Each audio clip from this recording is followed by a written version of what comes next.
Naki Sanjo. Hello. Hello Kuro. Hello Mateo. Hello Kiroro. Hello Motsan. Hello Commander Vice Wizard. Hello Meow. Hello Demon Wire. Hello Jetrixin. Oops, I messed up your name. ちゃちゃさん、今日も来てくれて本当にありがとう。嬉しいです。レオン、ヘロー、かわいいです。ヘロー、エンジェルパワーズ、ヘロー、トニー、ヘロー。ハロー、ラワー、ガーディン、ヘロー。シックス、クロス、WA? I still don't know how to pronounce your name. Hello. Yeah, hello. Utsnap. Hello, Ed, hello. Naki Sanjo. How are you tonight? I'm doing well today. Eddie. Hello. Cross. Oh, cross, yes. Okay, thank you for coming, Cross. Hello, Andy. How are you? I'm doing good today. How are you guys? How's your week been going? Yeah, we're starting chapter 6 today. I've been really slow with reading. Also, I have a new chill BGM. Not sure if you guys can hear it. Can you guys hear it? I got a new BGM. Exhausting. Oh yeah. If I remember correctly, you're starting a new job, right? Exhausting, but hopefully it'll be worth it. Now I've been rough for me over a good, nice BGM. Thank you. Yeah, but I guess just take it easy. Try to take it easy. Hey, how are you doing? Hello, Yosef. Hello. You got a test later today? Good luck on your test. It's a lot to take in because I'm learning a new job. Learning to be a new assistant general manager. But it's also quite exciting, right? Or at least to me, learning something new is exciting. It's quite nice BGM, right? It's very chill. Uta Live released this pack of free BGM and I found a really nice one to just chill. Passing by to say hi and off I go because it's midnight for me. Have fun reading, Naki. Thank you, Dino. Thank you for dropping by. Good night. Good luck at work, at school, or whatever you do tomorrow. Very comfy indeed. Talking about new job, I also got a pretty good job offer recently, but I'm kind of conflicted because it's a good job, but also the place is really far away. So that means I'll be spending I don't know, 3 hours every day just to commute, and that means my time for VTubing will be decreasing. Time to move. I don't want to live in that city though. I don't really want to work. I don't really want to live there. It's like an area with a lot of factory, so or a lot of laboratories, but it's kind of boring there. I don't really want to move there. But also commuting hard. It's a lot to think about basically. I still haven't answered them yet because I only got yesterday, but I have been thinking a lot of what to do. An alternative is just to take the bus and sleep on the bus. I like to cut down sleeping time and sleep on buses. 3 hours commuting sounds really painful. Yeah, it'll be 1.5 hour in the morning and 1.5 hour in the evening or afternoon, whichever. Tony, thank you for a super chat. Oof, yeah, oof, right? We will understand if you want to go for the job. Yeah, I have another job interview coming up, but like I would just like take that interview and then we'll see how that turns out, and in the end I'll just have to settle. Cause like I have been quite picky on like job because I want it to be worth my time, and like this is a really good chance, but at the same time I'm like I will not have a lot of time to put into my channel anymore. So it's like I've been looking forward to like getting a job, but also like now I'm like, oh no.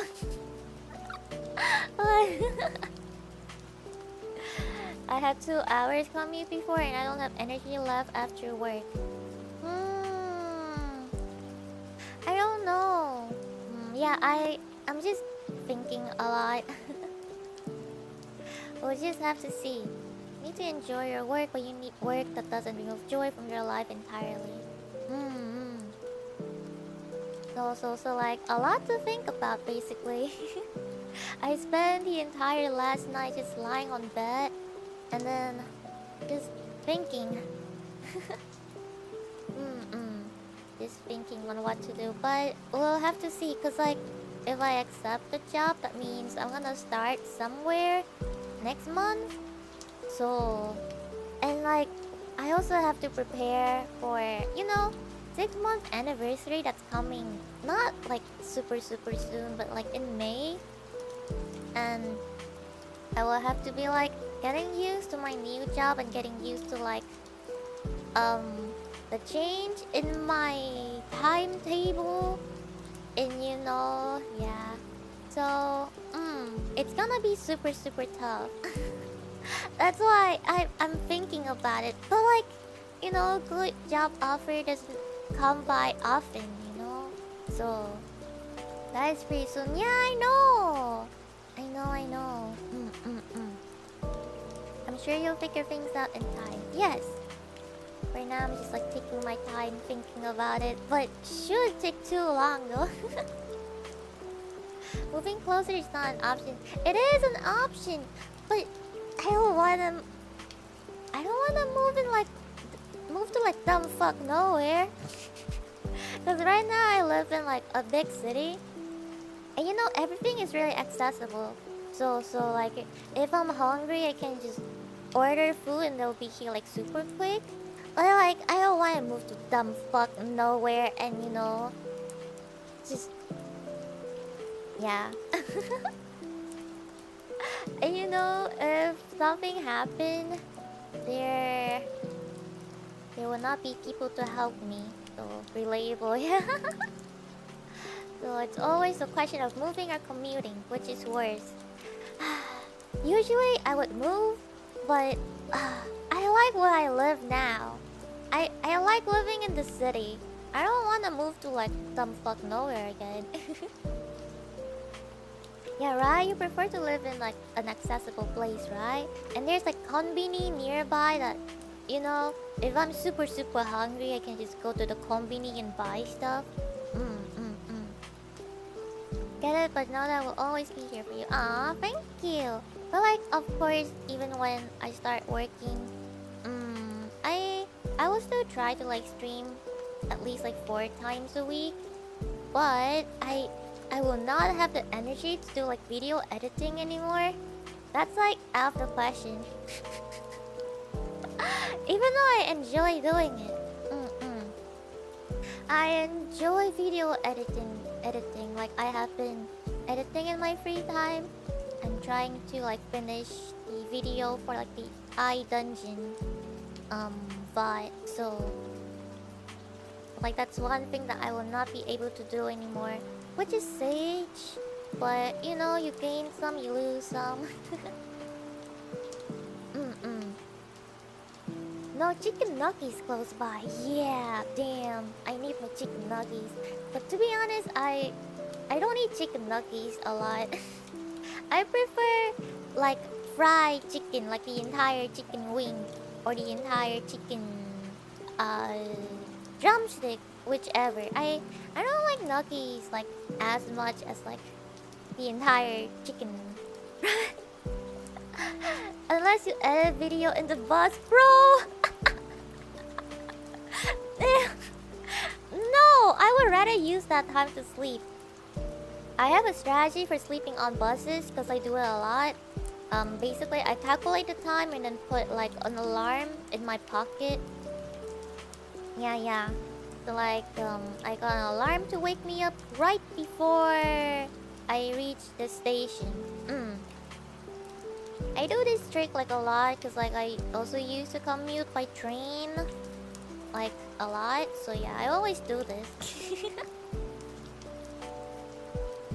Oversleeping past your stop is hell. Exactly! So that's why. I used to commute by train a lot. So like, I always do this because I can't really stay awake on like public transport. Because like first and foremost, I have like slight motion sickness. Especially on buses. It's quite bad. I said slight, but it's bad on buses for some reason. Like, it's not as bad on train, but that's why I always try to sleep on bus because otherwise I would feel really bad. So I always try to sleep. And then put an alarm. That's very nice. I just get scared of falling asleep because I missed my stop before. Have I ever missed my stop before? Oh!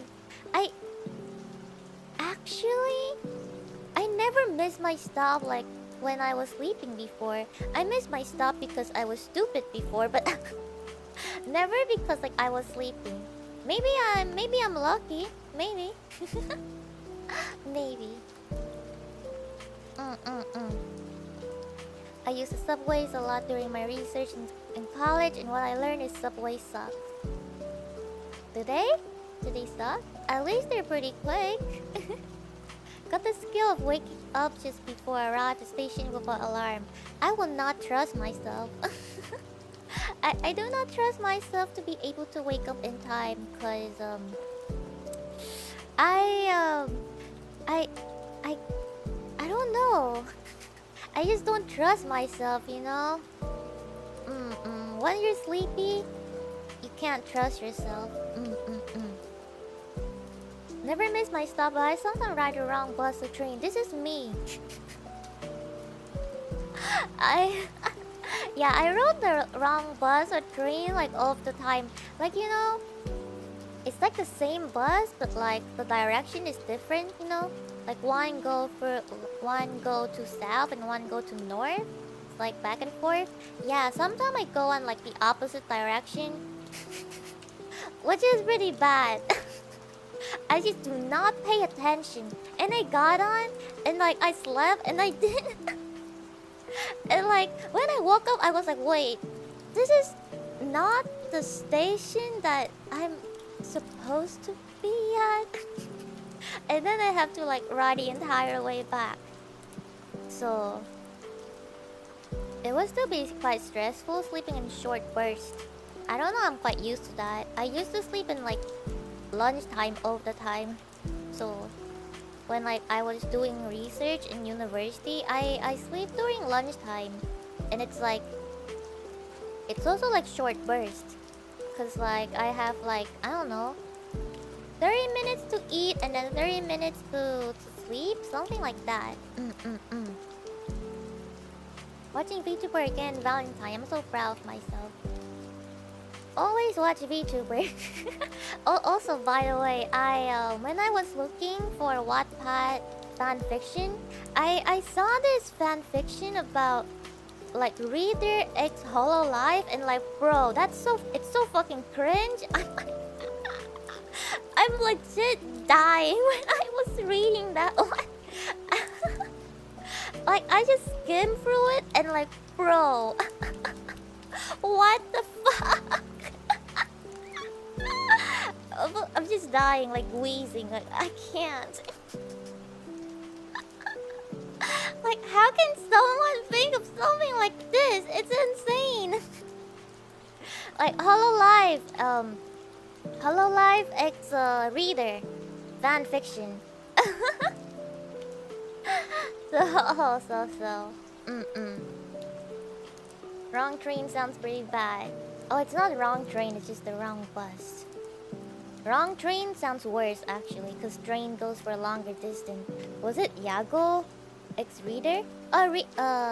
No, it's not. Reader? Like the person who read it, like self-insert. Self-insert fanfiction. Like, yeah, I share a bunch with Non and Sara. It was really cringe. It's like, oh my god, the self-insert, like, you supposed to be like a very, very, very fucking famous streamer. And like, oh my god, 30 million people in the waiting room. And like, oh my god, all of my fans write there's comments about me.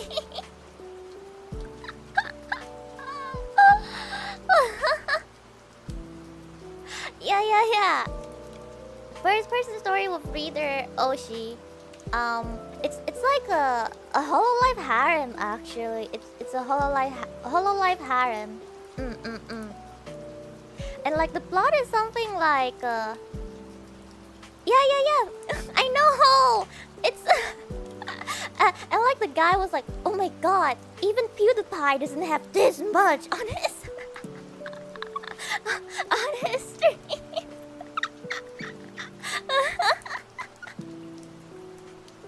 Oh, it was really funny. It was yeah. It was really cringy. And like this guy somehow accidentally went to a game room. It's very specific. It's TF2, like Team Fortress 2. I don't think Hololive even play Team Fortress 2, or do they? I don't know.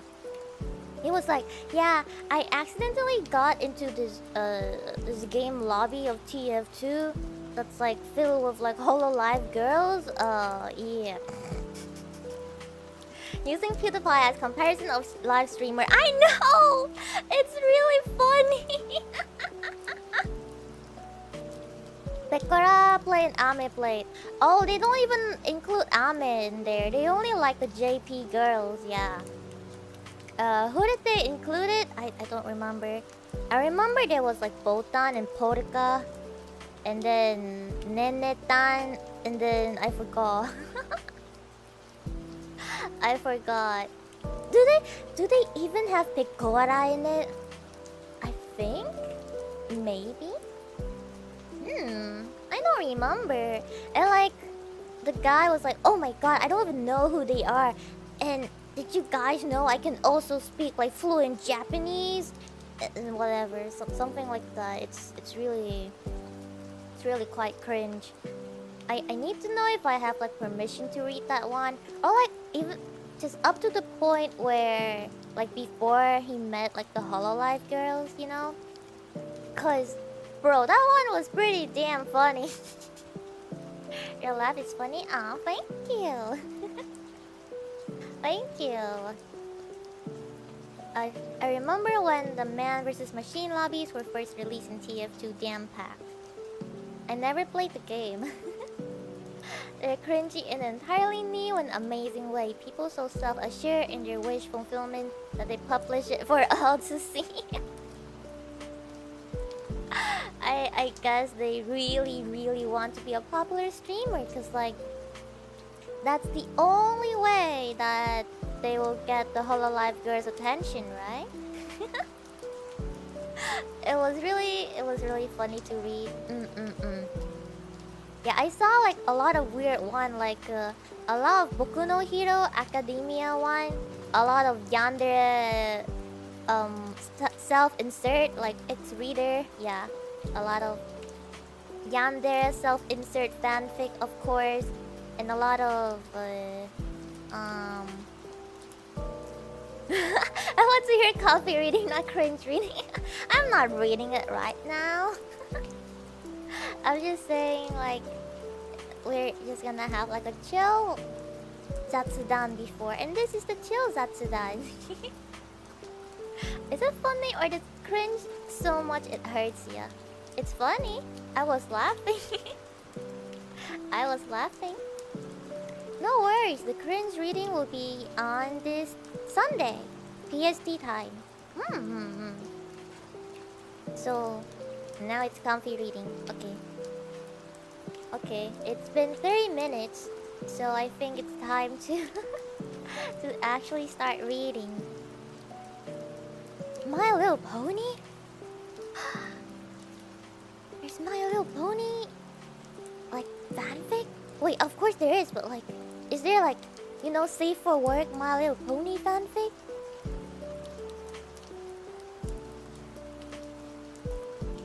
Cause I don't know, I feel like it will be pretty spicy. Hi all, hi chat, hi Naki. Stay safe and healthy, happy, strong, comfy reading, happy streaming. Thank you, Nemo. Thank you. I hope you also have a nice day. Let me drink some tea.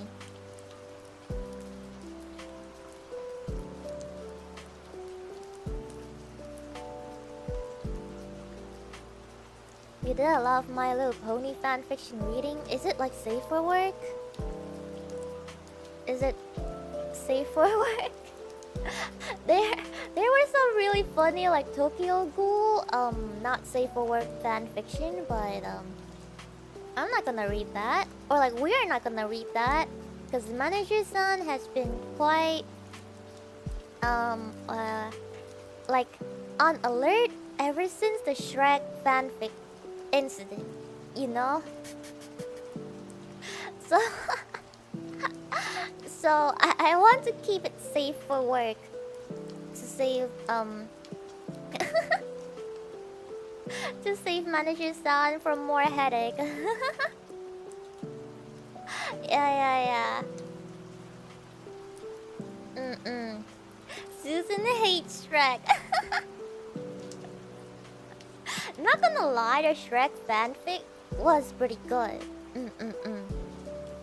I don't wanna backtrack my own documents and check out my Pokemon fanfics back in the day. Wait, how many of you guys here actually wrote fanfic before? I'm curious. I'm gonna share. I have.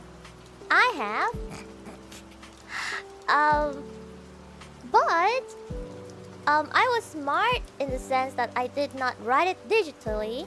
I wrote it on paper in a notebook that I lost already, cause like I moved a lot, right? So I might have thrown that notebook away. And like yeah, there's no way to bring the cringe Naki fanfic era back. Yeah. You have? Ooh, nice. You know, maybe I should do another fanfic reading stream where you guys can submit your fanfic anonymously if you want. You only wrote it on Microsoft Word. Never did I spread it to the world. Yeah, no one read mine as well. I was too embarrassed. That's why I wrote it on paper to begin with, you know. Never wrote one.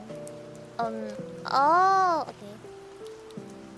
A lot of you guys didn't write any fanfiction. Noble AI makes it easy to write your own fanfics now. When you get stuck on AI helped you. Oh, that's kind of similar to iDungeon. Glory of cringy fanfiction role-playing forums.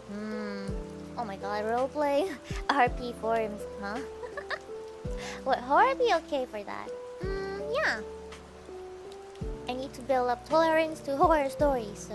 You wrote some VTuber horror fanfic. Oh, that sounds nice. You wrote fanfic about me and popular girls in my class. I wanna read that. That sounds really interesting. I think let's see, the fanfic I wrote, it was BL, but kind. What's that tag called again? Like not incest, but like relatives. Yes, that kind of tag. Cause like I was reading this novel and there are like two characters that I kind of ship, and I was like, I need to write a fanfic. Oh, yeah. Friend once paid me to write fanfic of another friend's romance with a dishwashing machine. Family tag. Oh, Inseki. Inseki the show. I think it's Inseki tag. At least that's what it's called on that website. That website, like Inseki? Inseki. So that tag. Yeah. I do not remember what's the content anymore. It's really edgy. But of course, because I was an edgy kid, you know? I was an edgy kid, so when I write it, I think like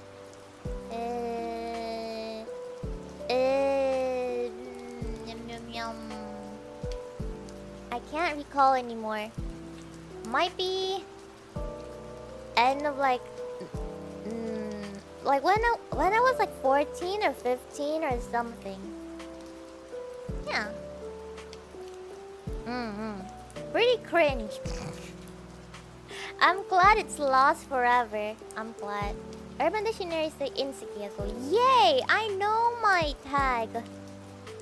You write fanfic of me and Jin? Oh my god. Wait. But actually no. Can you write fanfic of me and Rei Suzumura, please? Jin, no. I like Jin, but I more like in a sense that I want to protect him and like see him smile all the time. Not that I am. Not that it's hard to. It's like siblings. Yeah, like siblings. So incest or insect? If insects, all in. Moth, my favorite. There are a lot of moth VTuber, by the way. A fanfic of Red Engine. Wait, I'm sorry. Wait.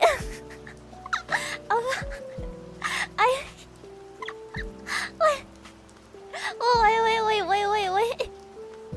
A fanfic of Ray and Jin fight for it. I low-key kind of want to see it. Or a high-key. That sounds really interesting.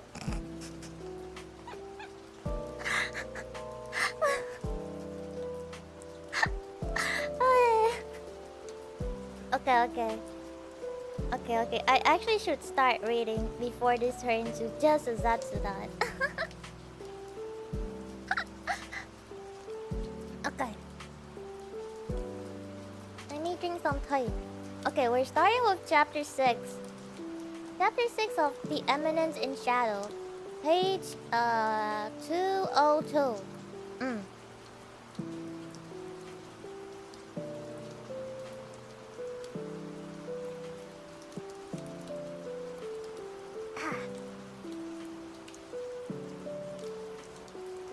I can come in 30 minutes late and not miss anything.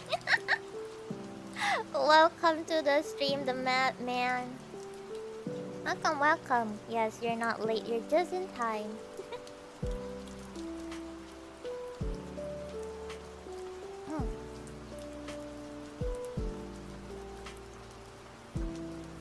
Okay, I'm gonna turn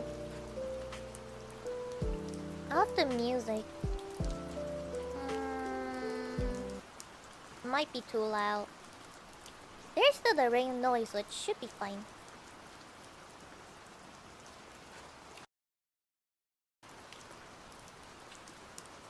Free Zatsu. No, we're reading now.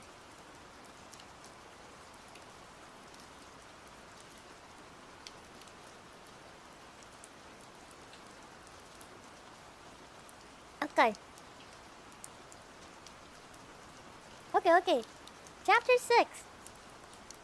Page 202. That scene where terrorists take over the school. Wait, what? We're escalating really fast. Terror... Terrorist? What? I'm intrigued, but... Bro. Okay. You love the Rain BGM? I like it as well. Best chapter? The terrorist chapter? Okay. Okay. I have high expectation.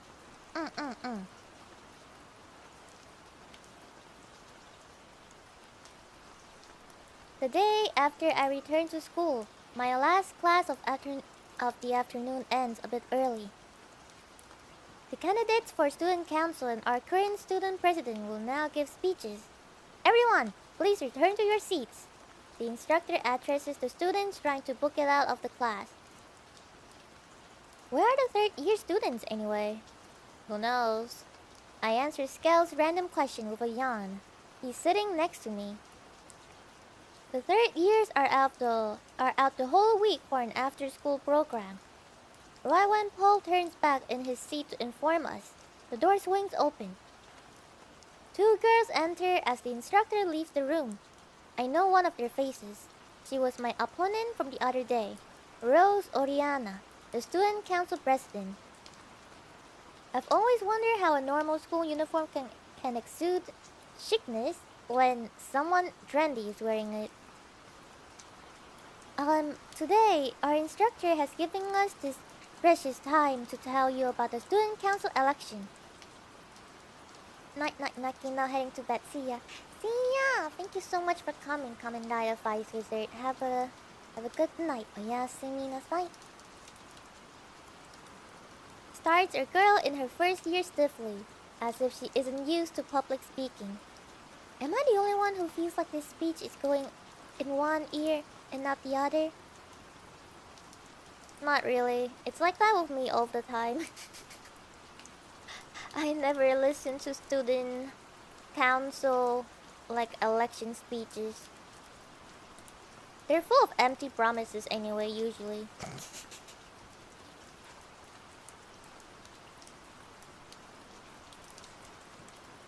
Skel and I yawn as we space out through the speech. Paul seems to be taking notes. Wait, I'm pretty sure I just made eye contact with the student president. I will be surprised if she remembered the insignificant background character she swatched in the first round. Of course she does. Hey, the student president just looked at me. Says Skel, fixing his bangs. Yup, I respond.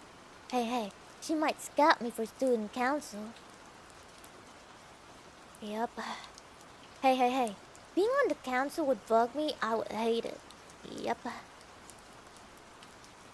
This is how we pass the time. Then, out of nowhere, my magic feels off. Huh? What is this? I'm constantly training by manipulating magic particles in my body, but now it feels like I can't contain them anymore. Something is blocking my magic flow. I'll probably have to pry it open or make the magic particles even smaller to permeate the barrier. As the thoughts run through my mind, I feel something rush towards the classroom. It's here, I say, ominously, just because. At that moment, I hear an explosion! The door flies off its hinges, and my classmates fall into a frenzy. Just then, men in black burst into the room with drawn swords. All of you, don't move! We are the Shadow Garden, and we're taking over the school. They scream, blocking the entrance. Are you serious? My groan is muted by the clamor around me. The students can't move. Maybe this is some kind of special training or a prank. Or it was real. Most of the students can't grasp that the Academy for Dark Knights is under attack. I'm the only one who completely understands what's happening. I'm the only one who knows they're serious, that they're blocking our magic, and that the same thing is happening in all the other classrooms. Incredible. I involuntarily uttered in awe. Blah blah blah. These guys did it. I mean, they're really going for it. They're doing what all the boys in the world dream about. What fills a page in the fantasies of boyhood adolescence. Gotta sleep beyond midnight here. Have fun, Naki and company. Thank you, Palladium, for dropping by. Have a good night, Oyasumi. They're reenacting the scenario where terrorists take over the school. I'm so moved. I'm shaking. I can't tell you how many times I've imagined this scene. Hundreds, thousands, millions of times. I've thought of countless iterations, and right before me, my dream is coming to life. I have never dreamed of like terrorists taking my school. Wait, what exactly is he dreaming about? Like, he is the terrorist who take over the school, or like he's in the situation where terrorists take over the school? Like, which one? Which one is it? I have never dreamt of like either. Oh, would rather not have that happen. All of them? What? Wait, what? Why? Is this something girls don't understand, or what? Do you guys dream about terrorists taking over your school? Naki's voice is soothing. Thank you. I'm glad. It's boys' romance, Naki. Shuni face is strong. Not only those, but other scenarios too. Boys' romance. Oh, I guess I don't understand it. Like zombie. Kaiju. Oh, okay. Kaiju destroying the school. I have dreamed of that. I have dreamt of like kaiju destroying my school before. And everyone died.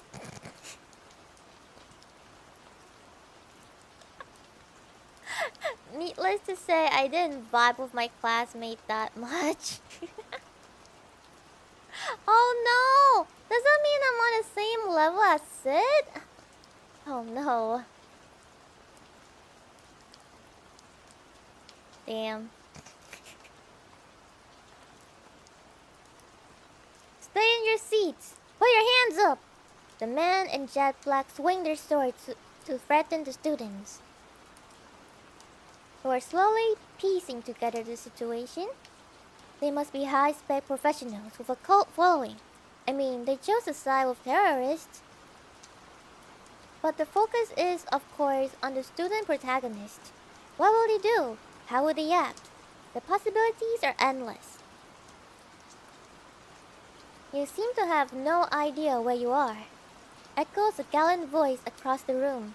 A girl with a sword on her waist has confronted them. Take over the Academy for Dark Knights? You must be out of your mind. Rose Oriana is standing up to them, completely alone. I think we asked you to put down your weapon, Missy. No. She wields her rapier. Rapier? Rapier. I think something like that. You'll be a good lesson for the others. He readies his katana.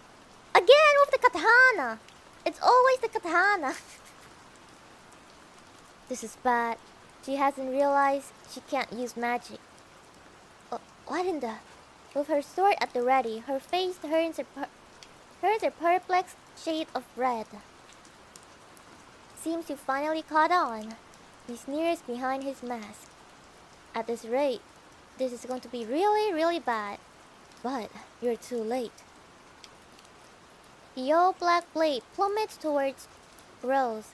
She can't possibly defend herself with her magic restraint. I kick a chair over and run. What is this sound?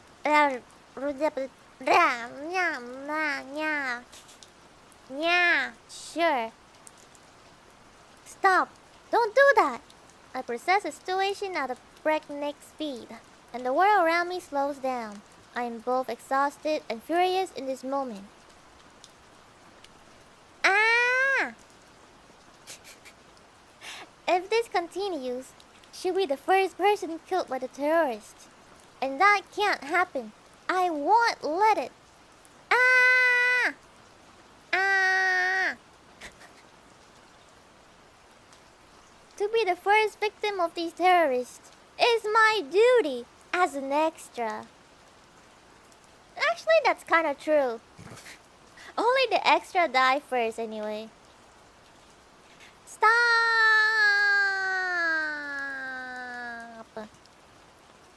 I let out a soul-clenching howl. Is that soul-clenching enough, guys?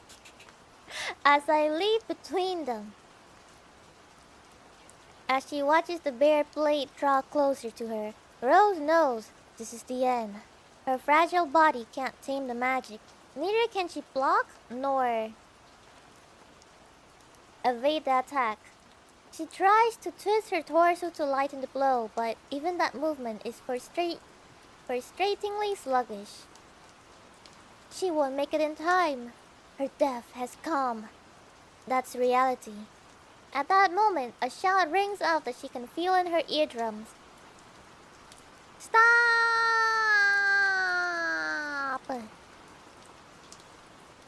Something shoved her out of the way. Ah! She instantly switches to a defensive posture as she crashes to the floor. When she gets up, her eyes fill with a shocking view. What the hell? In front of her, a stricken boy is lying helplessly on the floor. She can clearly see the pool of blood beneath him growing larger and larger. He sustained a fatal wound. No! A scream reverberates through the classroom. Indifferent to the blood staining her clothes, Rose cradles the boy in her arms, the one who's recently left a deep impression on her. Said Kageno. Rose murmurs. The boy slightly opened his eyes. You idiot. Why did you protect me? They only met the other day. They have never even spoken properly to each other. She can't imagine why he risked his life to save her. The boy opens his mouth. Gak. Gak. Cuff. Of the sound effect, I can't. He vomits a stream of blood. Oh, so vomiting sound. Like, something like that?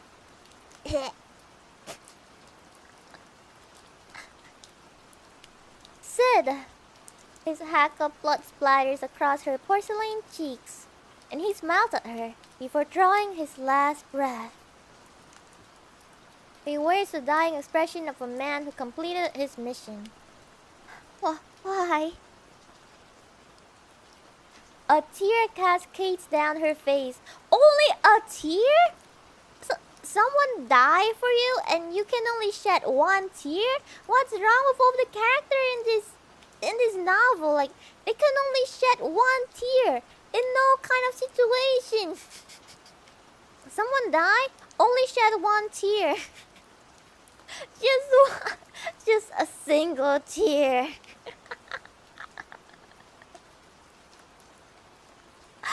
So, is something wrong with your tear duct? Like, they can only produce like one single tear, and like which eye?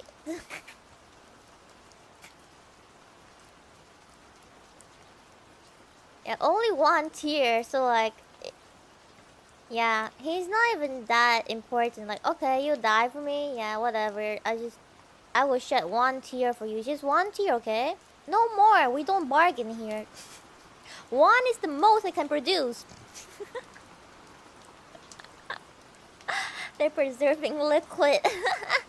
Yeah, maybe she's getting ready. You know, you never know if you get thrown into a situation where you don't have water.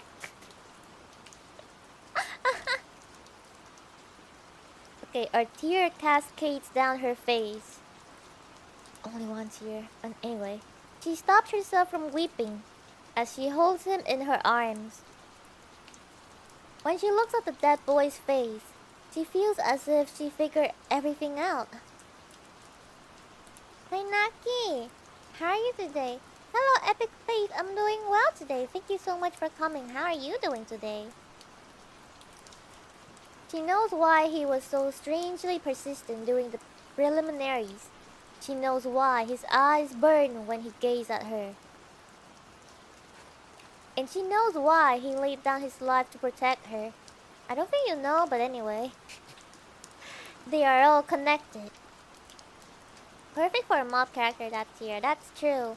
Hello Daniel, hello!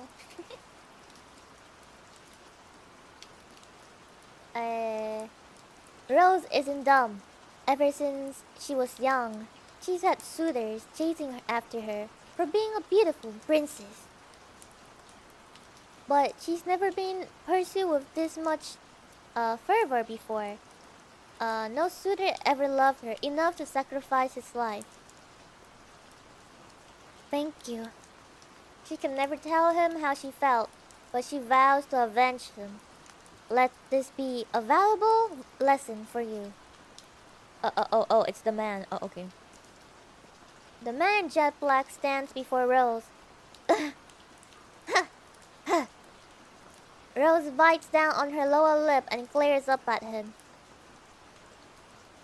You know, like, whenever I read the phrase, like, bites down on your lower lip, it reminds me of, like, that lip bite that old fuckboys do. That was, like, popular on TikTok, that emoji. What was it like? Wait, I'm getting distracted, but... Oh, what's that one called? Lip bite emoji.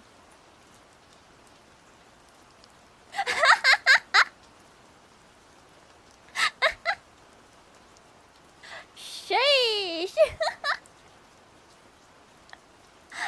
Sheesh! Can I have a PNG so I can put it on my face?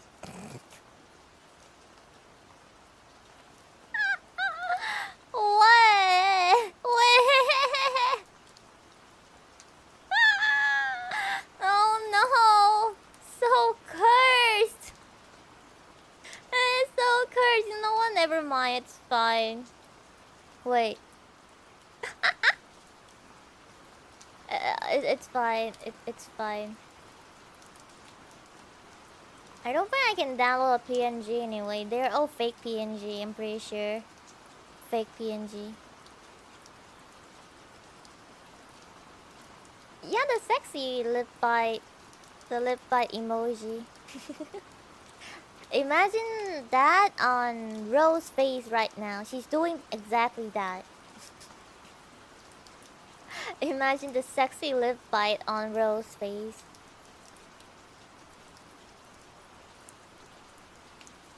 Can I download this? Save image. It's a JPEG. It's not transparent. That's fine. I can put the image here so you guys can imagine it. Like, imagine this image on... Like, this expression on Rose. I'm gonna put it in... Here. There you go.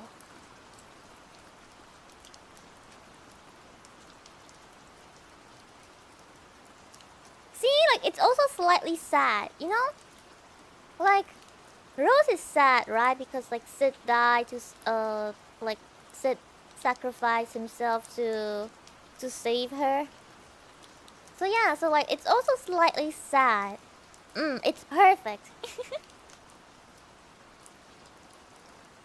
I'm 100% sure she's doing this right now. Rose bites down on her lower lip and glares up at him. Still thinking of defying us, huh? I'll obey your orders. Rose hangs her head, knowing it isn't yet the time to get her revenge.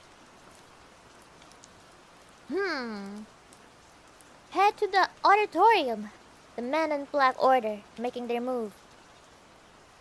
They get the students to stand, shackle their hands one behind the other, and lead them out of the room. No one dares to resist. Two male students at the end of the line turned back toward the classroom. Sid, poor Sid. I have to work tomorrow, so I'm going down. I'll see the rest in the archive. カイトさん来てくれてありがとう。仕事頑張るね。頑張って。頑張れ、ごめん。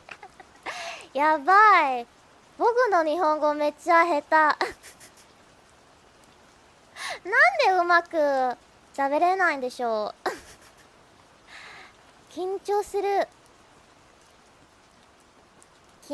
っていうか恥ずかしい。おやすみと明日頑張るね。やばい、めっちゃ恥ずかしい。でもいつも僕の配信を見てくれてありがとう。めっちゃ嬉しいです。Your Japanese is so good and cute. I'm always so nervous when like speaking it because I always messed up. That's why. Always messed up. That's why. Sweet dream. おやすみなさい。Okay.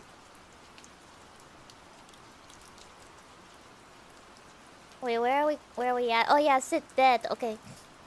The boys stare at his stiff face, looking as if they have more to say. Keep it moving. The terrorists force the duo out of the classroom. The sound of footsteps in the hallway grows distant. It's silent again.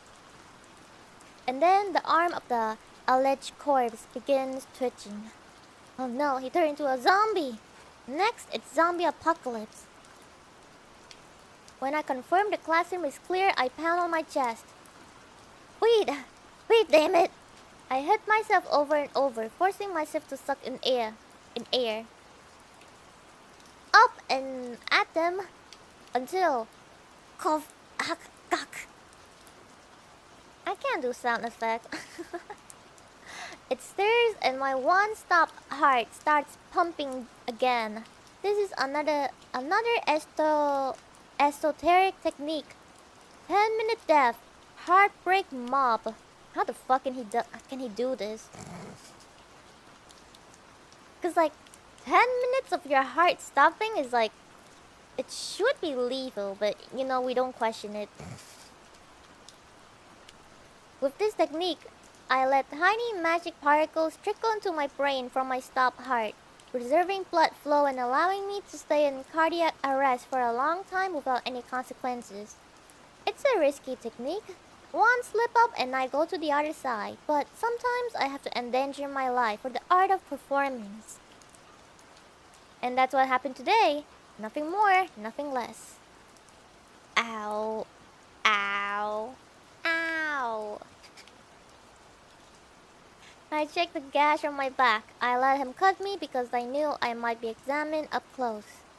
I avoided getting fatally injured, of course, but it was deep enough to be convincing.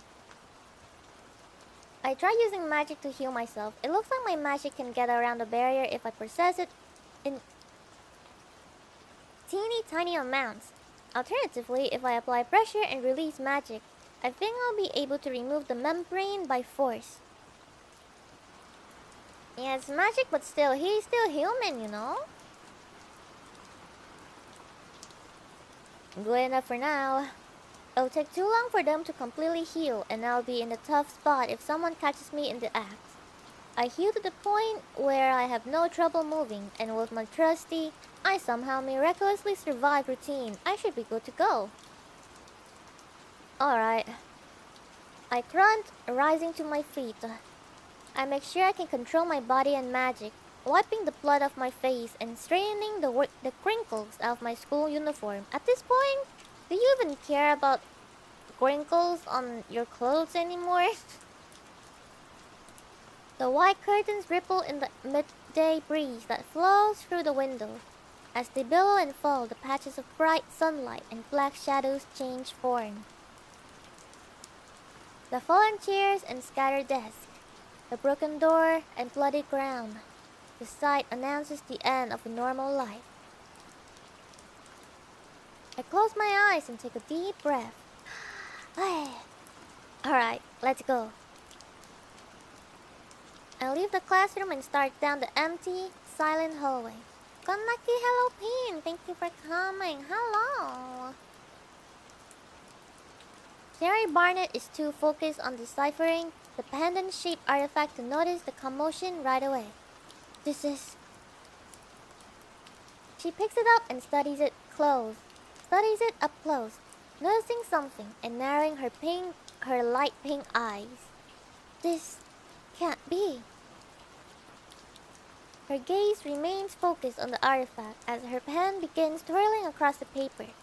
She doesn't seem cognizant of the chaos around her, the explosive sounds, the footsteps in the hallway. All of this is beyond her scope of awareness. Oh, what's going on? Someone is attacking the school. You can't even use magic, so don't be careless. Even the conversation between the two knights doesn't reach her ears. But how? There's no way. She's completely fixated on the artifact. She tends to forget her surroundings during her research, but it's never been this extreme. There's something important about that relic that's captured her attention. Her quill makes crisp movements across the paper. Those light pink eyes come one step closer to uncovering the truth. At that moment, a man in jet black comes crashing through the window of the lab. Flying shards of glass leave small cuts on Sherry's face. What the? Who goes there? The two knights ready their swords. The stinging sensation in her cheeks finally makes Sherry aware of the situation. Huh? What? She grabs the artifact and crawls under her desk to hide. After touching her cheek, she finds a little blood on her hand. We are the Shadow Garden! Or was it Shadow Guardian? Oh, who gives a crap? I'm Rex! Rex, the game of betrayal! He scoffs behind his mask. This thing is such a nuisance. He flings his mask aside, revealing a flippant man with dull red hair, laughing with the eyes of a starving feral dog. Eek! The mask lands near Sherry's feet, causing her to back away, still concealed. You're the Shadow Guardian I've heard so much about. I don't know your motives, but did you really think you could get away with attacking the school? Rex chuckles. I guess that'll be too easy. Oh, the Shadow Guardian has it tough. By the way, he stops mid-sentence. I forgot why we're attacking. He cackles evilly. Something like that. Stop messing around. Oh, but I'm serious. Though that doesn't matter. My job is to acquire the artifact. Once I have it, you can struggle and swarm to your heart's content. Rex narrows his eyes sharply. Do you know where it is? He glares at the knights. I have no idea what you're talking about. We know nothing. Rex smiles from ear to ear. Your faces tell me otherwise. The air quivers and his magic overpowers the room. Ah! Sherry claps her hands over her mouth to prevent herself from screaming as she crawls. It's just a bit farther to the door. So, who wants to go first? Rex's ravenous, feral gaze scours the room. Let's start with the girl. He disappears into thin air. That's when Sherry realizes he's standing before her. Ah! Farewell. No! Sherry closes her eyes as she covers her head, huddling. I won't let you. The sword hurls towards her and strikes the floor. Sherry fearfully peeks through her clenched eyes to find a stocky knight with a beard as bushy as a lion's mane, standing right in front of her, with his sword at the ready. Oh, impressive. Considering you're working without magic. Magic isn't everything. If I'm fighting a weakling, I can easily dodge any attack. Weakling? Dame buffoon, do you really think you're stronger than me? Rex ferociously scowls at the large man. I do. Why don't you tell me your name? I'm Glenn, the Lion's Mane, Vice Commander of the Crimson Order. Another knight lines up next to him. I'm Marco of the Crimson Order. I didn't ask you. He really pulled the "but who asked" card. Poor Marco. Poor Marco. I'm sorry, Marco. But who asked?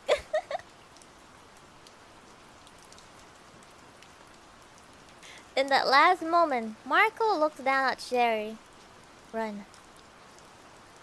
With that, the battle begins.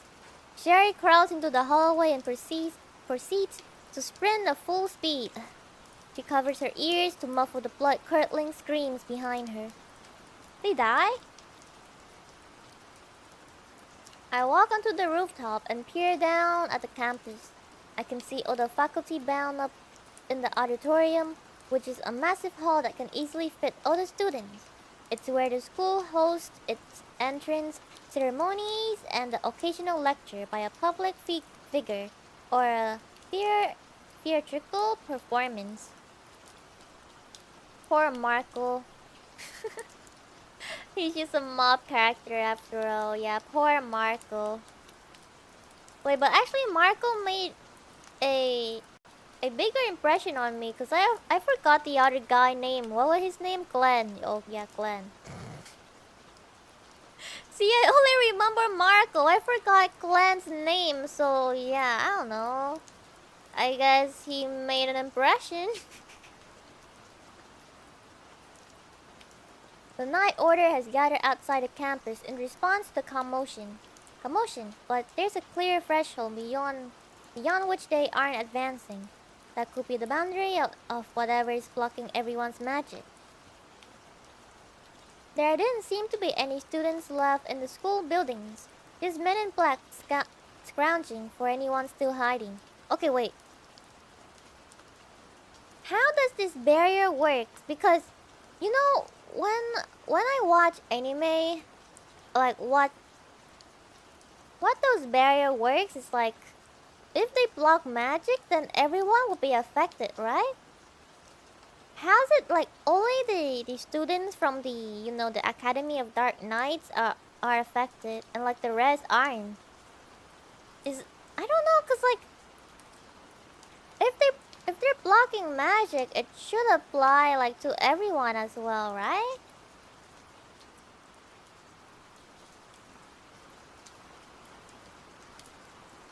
It's kind of weird. I don't know. I don't know. That's kind of weird. Good question. The infiltrator has a device that cancels the barrier effect. I wonder if they have or just plot hole. I wonder if they actually have or just plot hole. Well.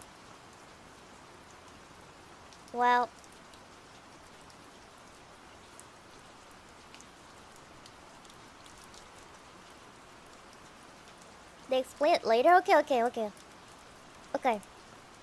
I hope so.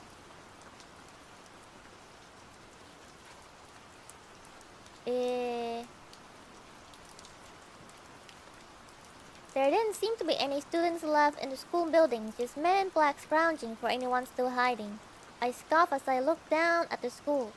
I've always wanted to do this. I peer at the... Wait.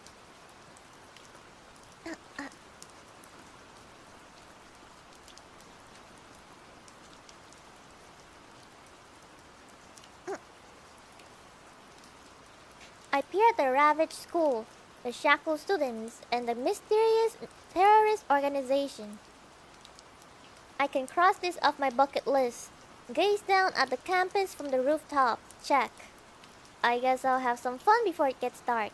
The truth is, I realized something when the men in jet black barged into class. They have no sense of style.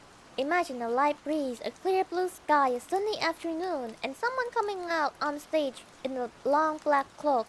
Who does that? Unheard of. They made one dire mistake. Right. They have underestimated the importance of TPO. There's a time, place, and occasion for everything. If you don't adhere to it, fashion sense will be totally out of whack. Their disregard for TPO is tacky. I mean, black cloaks should only be worn at night.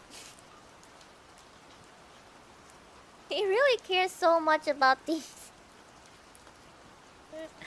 I'm planning on taking them out nice and slow. Time isn't an issue. I would rather hold out and savor the fun. Which is why I'm going with the strategy operation. Strategy operation, slow and steady till nightfall. Toilet paper outfit? No.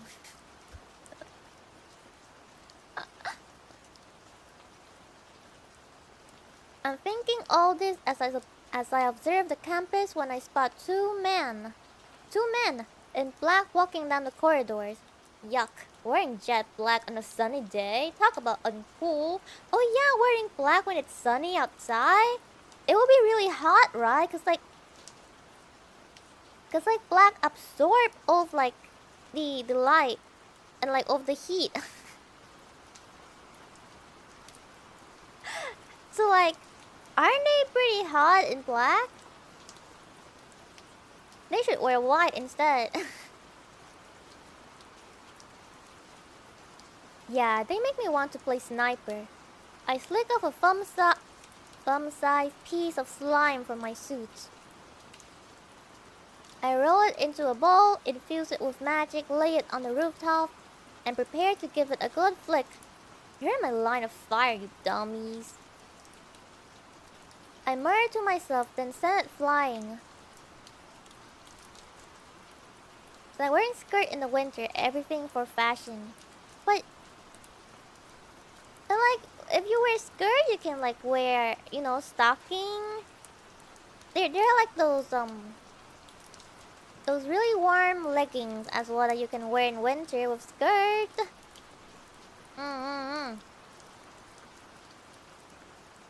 And like Sid said, it's not even what did he say again? It's not even fashionable. Like this, he said the fashion sense is totally whack. So, whiz! Zooming through the air, my slime ball zips through one of their skulls. Wow, I didn't know you can kill people with slime. Wow, wait. Does that mean Non is buying a weapon? She bought slimes, right? And slime can kill somebody. Oh man. I should be more careful around Non. You never know when she's gonna whip out her slime and I don't know, yeah. Go yandere on me. Yeah, I'm gonna have to be careful. If one day if one day Naki die, yeah, yep, maybe it's Non. maybe Non turned yandere. She's like, I'm sick of being ignored by Naki. Now I'm gonna make her mine. Non going to kill us all. Yeah, didn't you guys watch Non latest short? Like those short video? She turned all outer and yandere, so like, you know, it's not too far from the truth. It could happen. I should be careful. I need to give her like occasional love, you know, so she wouldn't go yandere on me. Unless I also go outer. Unless I also go out here, then maybe we're a good match.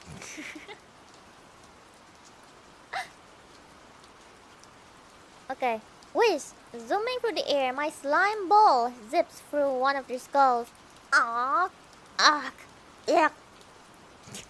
I don't know what sound is that. Ugh. Ugh. In the same way I pierce a second man's heart. I've already defeated them in 2 hits. Unbelievable, I'm bummed.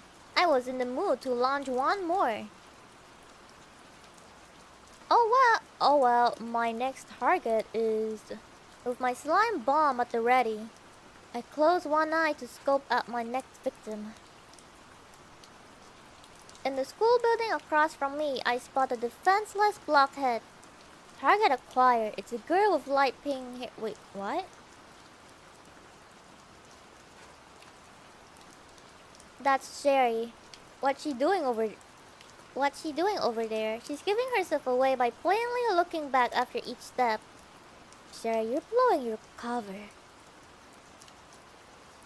I confirm that a man in black is lunging at Sherry from behind. I lock onto my slime bomb target and shoot. Where? The man's head flies off. Mission complete. Completely oblivious, Sherry keeps moving until she disappears from view. I wonder what's up. My normie senses are tingling, telling me there's a major cutscene about to happen. And then, right around the climax, I shall grace the stage as the mastermind behind it all. Ooh, I can't wait.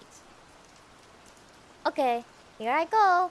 I infuse my legs with magic and bound into the air when no one's looking. Yahoo! Wahoo! Yahoo! Yahoo! I safely land on the school building across the way. After that, I jump down, grab hold of a window ledge, and swing into the building. I glance around the hallway, and there she is. The girl with light pink hair looks around like a gopher.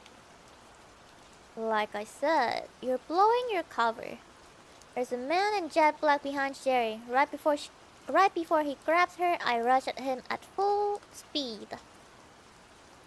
Y'all need to take turns. 2 semis don't match well, right?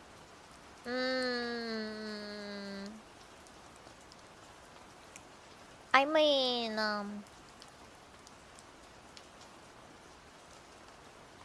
What if it's Naki out there in like the normal non, you know? What if we just like take the... What if non outer can have Naki vanilla and Naki outer can have non vanilla, you know? That also works. Naki Mario Tascaru. I don't think I sounds like Mario. That's what I mean. Using the words being out here. What if we all exist in the same space then? Damn. Has non alter appear on stream? I don't think so. She's waiting for her time, you know? The timing has to be right. See, there's a TPO, like time, place, and occasion for everything. You guys remember this lesson from Sid? Yeah. TPO, remember. Time, there's a time, a place, an occasion for everything. Yes. One day she'll show up, but not today. Sara Outer when? Maybe it's gonna happen. Maybe. I can't do the eyebrow thing, I'm sorry. You can't even see my eyebrow. Like a bit? I can't. Oh well. Huh? Sherry senses something moving and looks behind her. She hears a whoosh, but no one is there. A silent hallway extends into the distance. Maybe I'm just paranoid? Sherry cautiously peers around her, her shoes lightly tapping against the floor. She presses her artifact against her chest. A wink? I'm good at winking. Wait, no, that's not a wing. Wait, no, that's not a wink. Jump.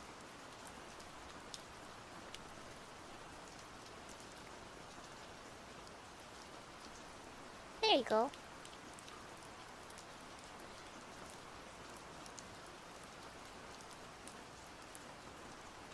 Just a moment ago, the knight said they couldn't use magic. If that's true, it will mean it has something to do with her. It has something to do with her, and she might know what caused it. And in terms of the artifact, Jerry hugs it tightly one more time. I've got to do something about this. The image of the two knights briefly fighting to help her escape floats into her mind. She knows she can't let them die in vain. Wrestling with these thoughts, she turns the corner. Ah! There's a man in black. Sherry panics and attempts to conceal herself. She thinks she's done for. She swears. They lock eyes. There's another whoosh.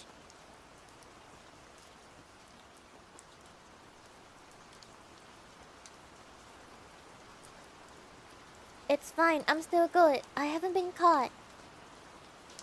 Sherry prays as she looks ahead once more. I'm still safe. Her ebony assailant has vanished. She bravely yet cautiously surveys the area while her shoes tap rhythmically on the floor. Oh. Another of her enemies gazes down the hall from the classroom window. Sherry tries to hide in a frenzy, but it's too late. The door swings open to reveal the man in jet black. Eep! Sherry covers her head and closes her eyes. Another whiz. What? Upon nervously opening her eyes, she finds he's gone. They haven't found me. Is she this dense? This is so unnatural, bro. Sherry, girl. There's no way, like, you lock eyes with them and like they magically disappear and she's like, oh, they just haven't found me yet. Sherry braces herself even more as her feet softly patter against the floor. She checks every inch of the hallway, the classroom, and most obviously, behind her. Her eyes flicker left and right. She's surveying the area when she trips over herself. Oh. Oof! She crashes on the ground, looking up in time to see the artifact whirling into the air. Oh my god. It's about to crash onto the floor when someone catches it. Jerry glances up to find her newest friend, Sid. But he's covered in blood. Are you okay? You're hurt. Don't worry about it. I miraculously escaped death. No biggie. He seemed exhausted for some reason and stares at Sherry through half-closed eyes. I've got to tell you a few things, like you've got to stop talking to yourself and thinking while you're walking, and you should watch your step. He lets out a deep sigh. And your tapping down the hall is super loud. Let's start with taking off your loafers. Sherry nods in response. I guard Sherry as we head to the back end of the first floor, into the assistant principal's office. Oh, and I secretly kill 5 more of them along the way. This sounds just like a teen fiction at this point.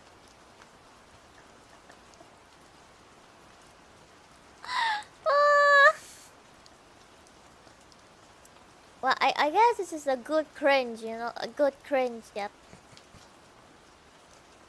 Always has been. But like, this is peak fan fiction now. like the, especially that part where he's like, oh yeah, I secretly kill 5 more of them along the way, just like casually.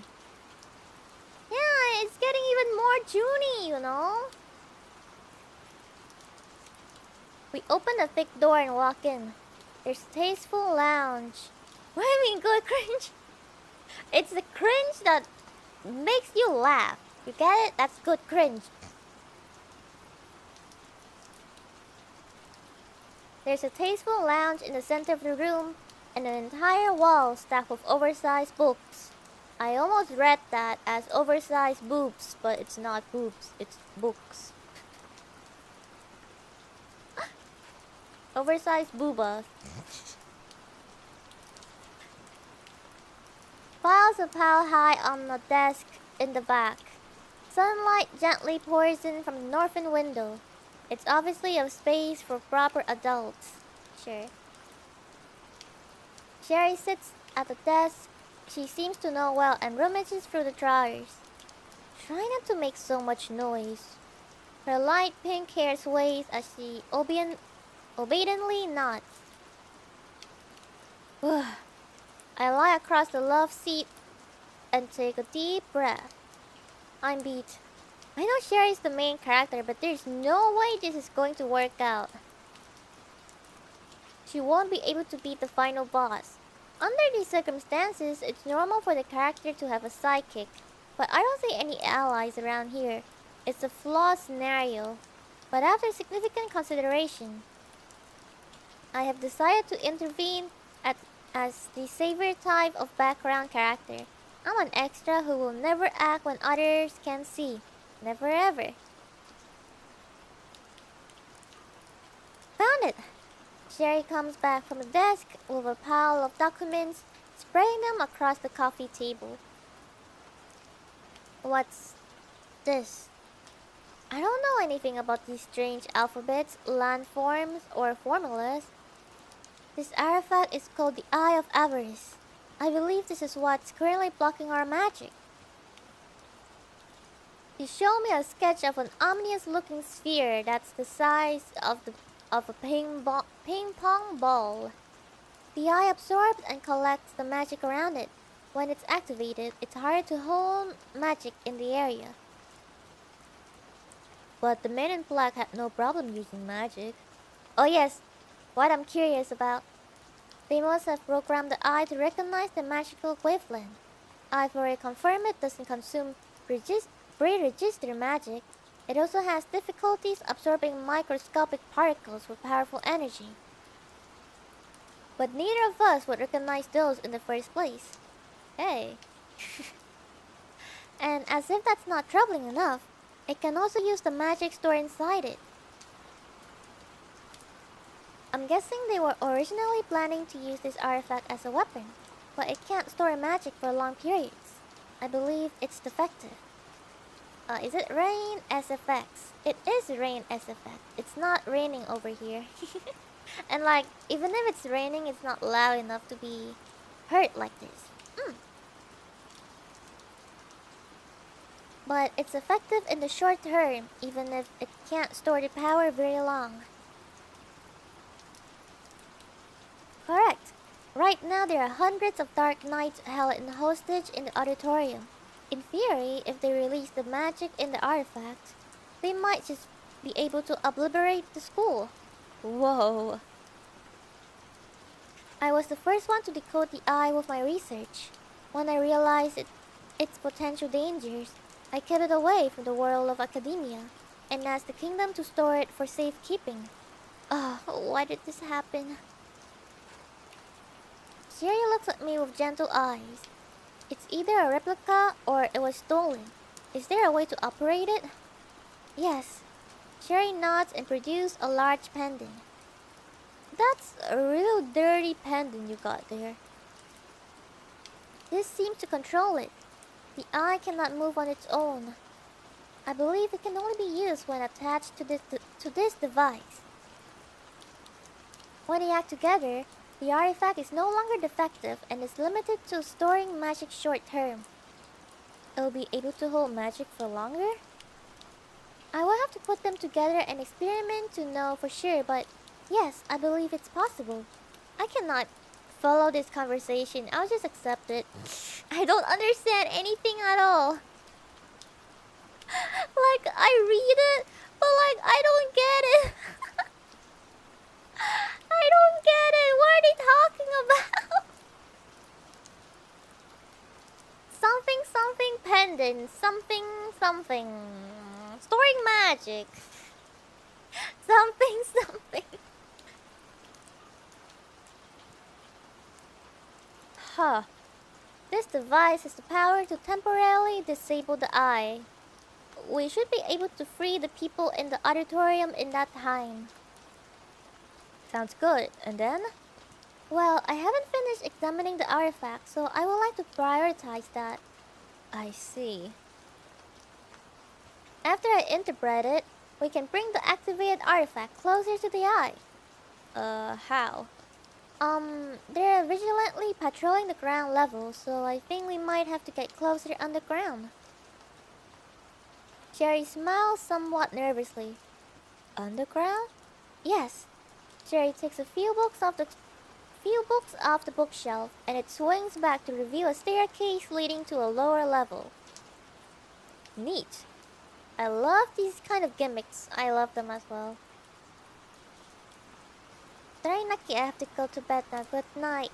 ちゃちゃさん、おやすみなさい。来てくれてありがとう。おやすみ。また遊ぼうね。うん。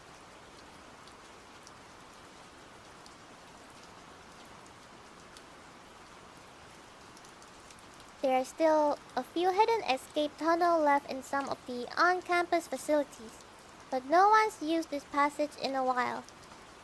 There's a hint of sadness in her eyes. Assistant Principal Lufern. He adopted you, right? He used to help my mother with her research, and he's taken care of me for as long as I can remember. Even after mother died and I had nowhere to go, he took me under his wing and raised me as his own. Sounds like a great guy. Yes, he really is. He's always the one saving me, and this time, I want to be the one to save him. Cherry beams. I hope he's alright. After we get closer underground, what should we do? Oh, we go through the tunnels and throw the active artifact into the auditorium. Won't it break? Even if it does, it will still disable the eye temporarily. All we need is the Dark Knights to give us a hand. The climax sounds a bit weak, but I could spice it right up if I turn to Shadow and go on a rampage. To tell you the truth, I am thankful she prepared a great scene for me to show off what I can do. Fantastic, let's do it. Thank you. Yeah. ありがとうございます。いつも僕の配信を見てくれてありがとう、ありがとう。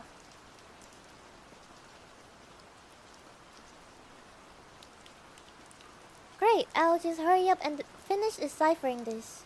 My back hurts, so I can't help too much, but good luck. I'm glad she has a decent tactic. I guess I won't have to be the supporting side character after all.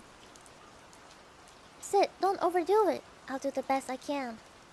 I have never been able to help anyone, but now it's my turn to save my foster father, and everyone else.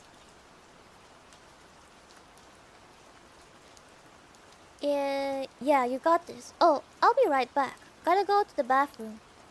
I leave Sherry to her research so I can go out and play.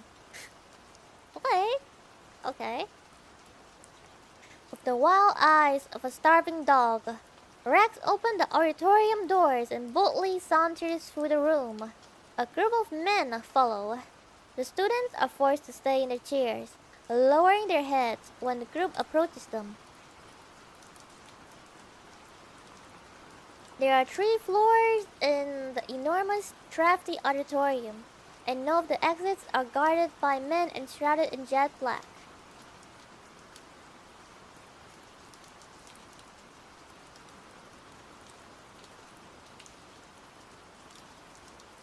The students are being monitored and not allowed to make a single peep. An unsincere smile plays on Rex's face as he slips off the auditorium and heads toward a waiting room.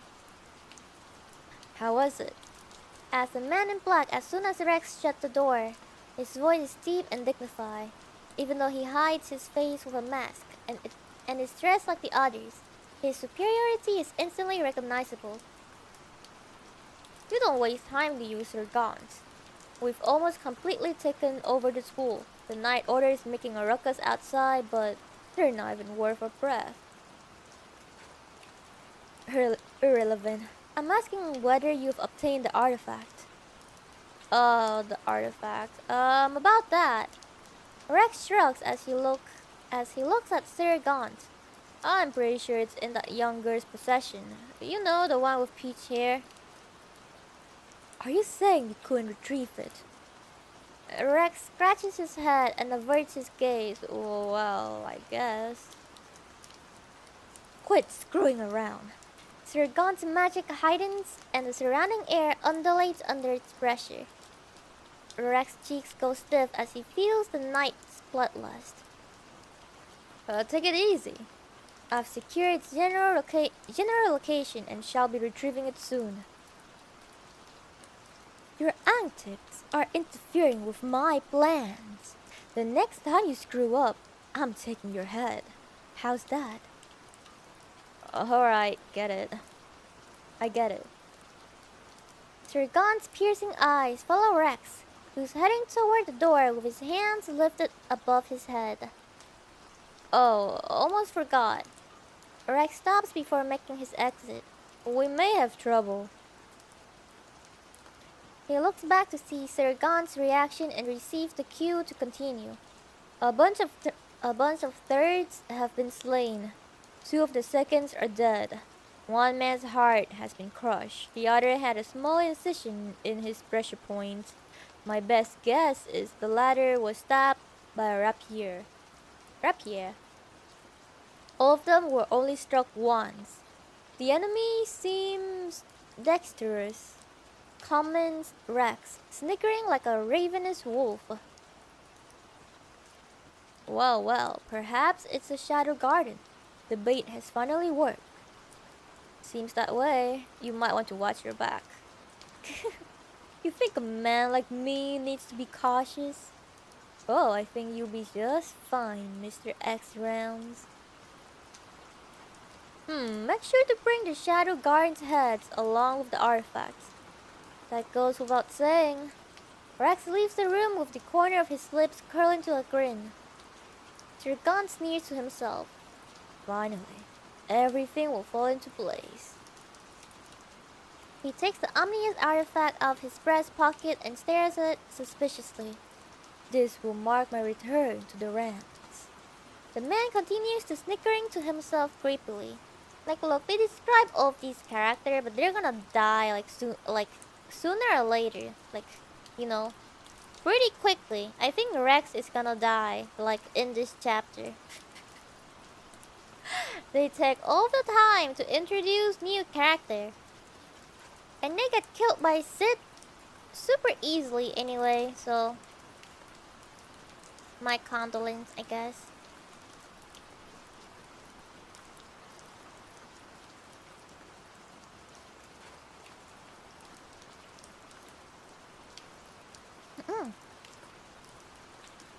When Rex and his subordinates are walking through the corridor, they also die so easily. I know! And like they always act like, oh my god, I'm so fucking strong. I mean, they are strong, but you know, when you have a very OP protagonist, it doesn't matter. When Rex and his subordinates are walking through the corridor, something strange suddenly attacks them while they're searching for the artifact.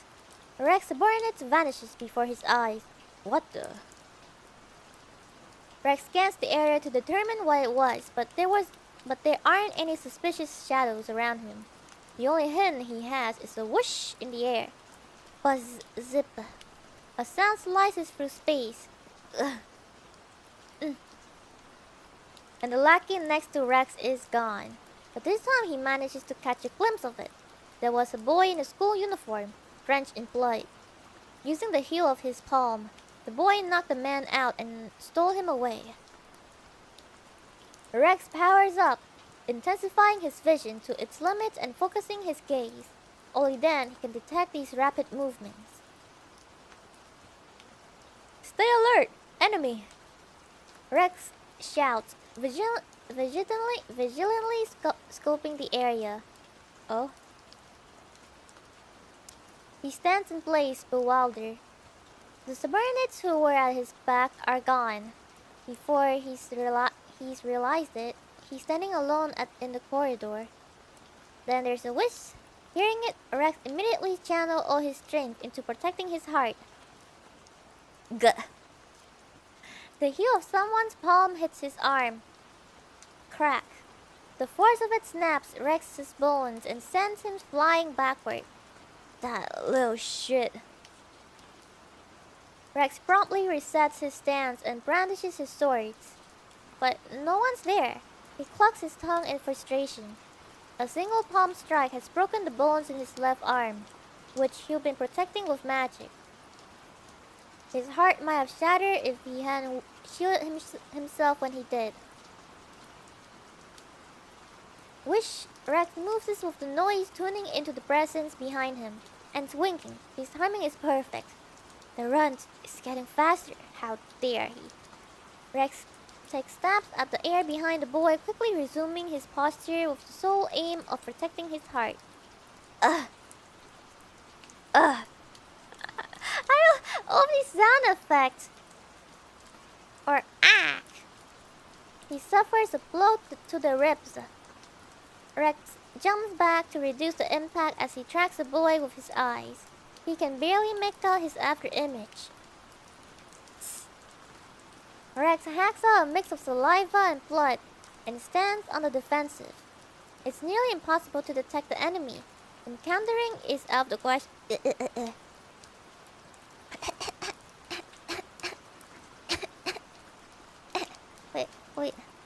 Wait, what the heck? What happened?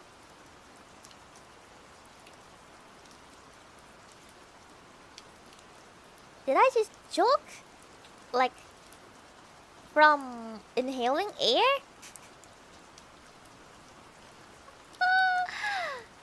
Okay. I'm gonna drink some tea.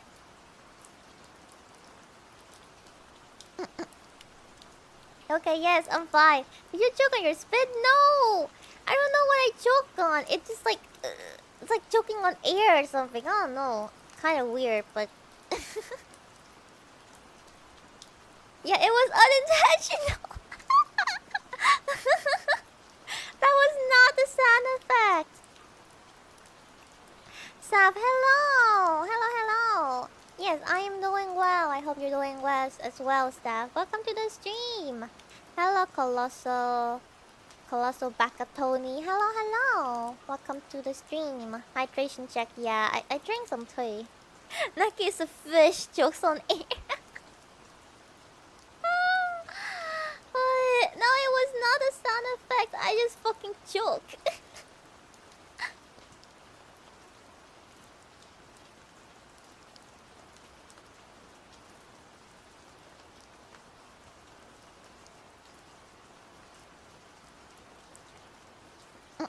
Okay.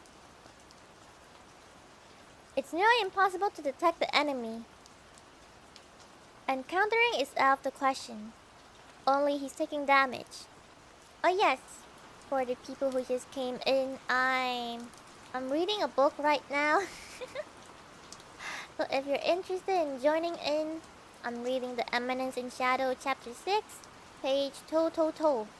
I'm reading the Yen Press version as it said in the description. It was so believable. Wow. Okay. I'm glad my sound effects are so realistic that you can't even tell it apart from a normal cough. Yep. Let's see whether Naki can help me fall asleep while tucking in bed. I will try not to scream. I will try to lull you to sleep. It's nearly impossible to detect the enemy. Encountering is out of the question. Only he's taking damage. From an objective standpoint, there's no graver situation. But Rex has a wealth of experience, worming himself out from between a rock and a hard place. For he is Rex, a named child. That's a handy artifact you're using. Rex comments so his enemy can hear. He's figured out the enemy's stick. I don't think so. Looking forward to the anime. Yeah, I am looking forward to the anime as well. It doesn't take him long to piece it together. You're wrong though, but anyway. His opponent moves faster than humanly possible, which means he requires extraordinary power to keep it up. At first glance, I have the disadvantage, but you can't fool me. Wait, no. At first glance, I have the disadvantage, but you can't fool me. You're pushing yourself, right? With inhuman speed comes sacrifice. He sees the traces of it already. Well, that's not really it. Oh my god, I feel so bad for this guy. He's acting like he knows everything.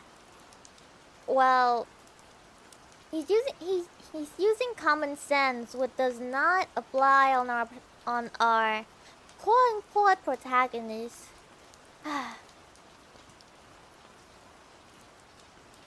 Don't you know your uniform is covered in blood? まあ、そうだけど。Yes, Rex solved the riddle when he saw the red uniform. His opponent used the power of the artifact to achieve logic-defying speeds. And in exchange, it's wearing him down. It's clear from the rivers of blood pouring out of his enemy. The boy will reach his limit. If Rex can hold out until then, victory is his. That's Rex, the game of betrayal, the named child who can completely expose his victims with minimal information. Why are you doing my man dirty like this? They're doing Rex so dirty. They're like praising him, but he's gonna die. And easily at that. He's doing our man dirty, bro. He sounds so great. But it's just embarrassing at this point because he's so wrong. I feel bad. I feel really bad. I feel so bad. I'm cringing. Okay. That's Rex, the game of betrayal. The named child who can completely expose his victims with minimal information. I would guess that you have a few hits left. That's what... Oh wait. I would guess you have a few hits left. That's when you'll have reached your limits. Rex declares in a powerful voice. But his enemy doesn't reply. He's been silent and still ever since Rex started his little speech. He can see his victory, but it's not as easy as Rex makes it out to be. In fact, he still has to evade the undetectable palm strike a few more times. Hey, why so silent? Rex starts feeling confident, refusing to show any sign of weakness. This battle is one of intense psychological warfare. Well, come out, you chicken! Whoosh! Just as the sound rushes through the air, Rex evades the attack using only his instincts, twisting his upper body to avoid the trajectory of his hand. That fast? He uses his right arm as a shield at the very last second.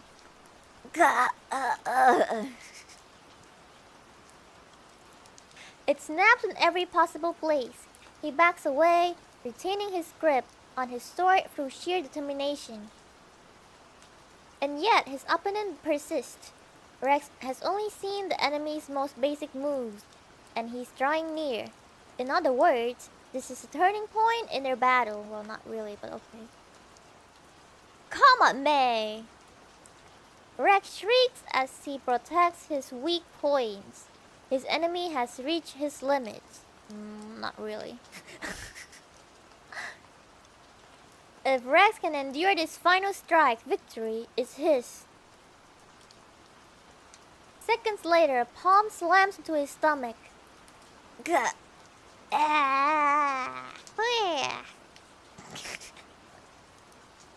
Rex vomits a stream of blood. Well, that doesn't sound like vomiting sounds. Like, I can't. Rex vomits a stream of blood as he's thrown backward. He blasts through the wall into a classroom, bumping into desks and chairs before crashing onto the ground.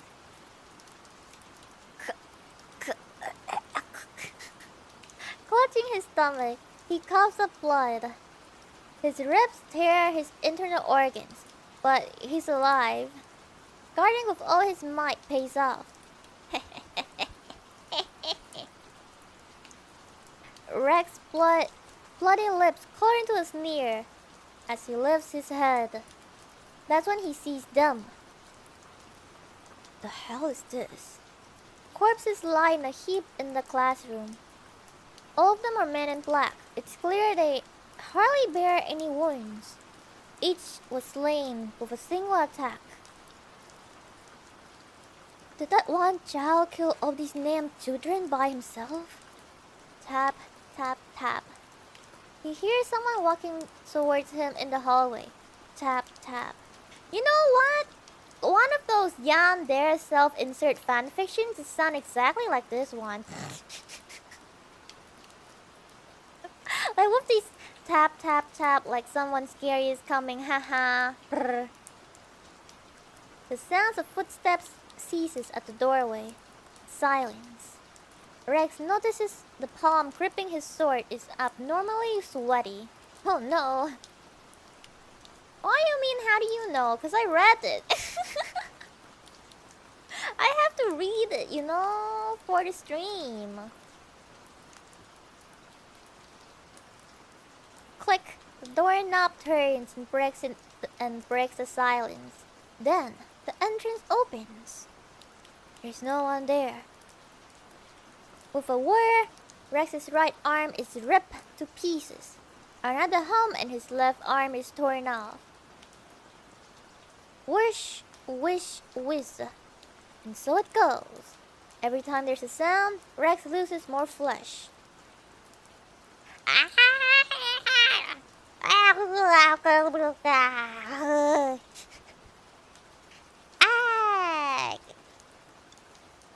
Right before his head whirls into the air, Rex realizes the boy possesses an infinite amount of power.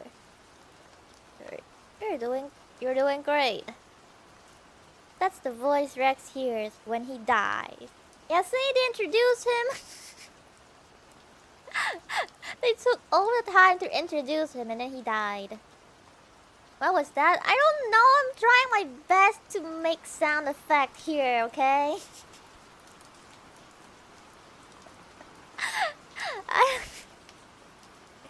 Look, I'm trying my best. You should be telling me, Naki, you're doing great. Before I die of embarrassment. Just like Rex. Just like Rex. In the ransack lab, Nu looks down at a corpse. Naki, that was cringe. Shut up! It was cringe because the story is cringe, okay? It's not me. It's the book. Look.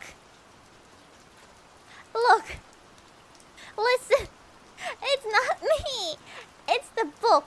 And because I'm reading the book, it's cringe.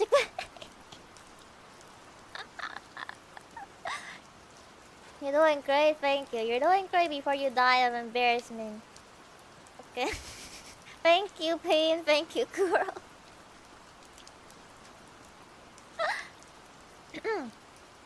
Okay. In the ransack lab, Nu looks down at a corpse. With dark brown eyes and matching hair, Nu wears a pair of frumpy glasses and the uniform for the Academy of Science as a disguise to blend in. But she can't hide her sensuality. Your clan, the Lion's Mane, from the Crimson Order. The corpse glares into space, wearing an anguished expression. He seems to have suffered profoundly. Without magic, he whose name is known throughout the Night Order is feeble. Bro, didn't clan told Rex that he's stronger than Rex? And he died a painful death, but it's okay. Rex is dead now. I'm sure you can rest in peace. Naki, you did great to be cringe. Ahaha! Thank you! Thank you!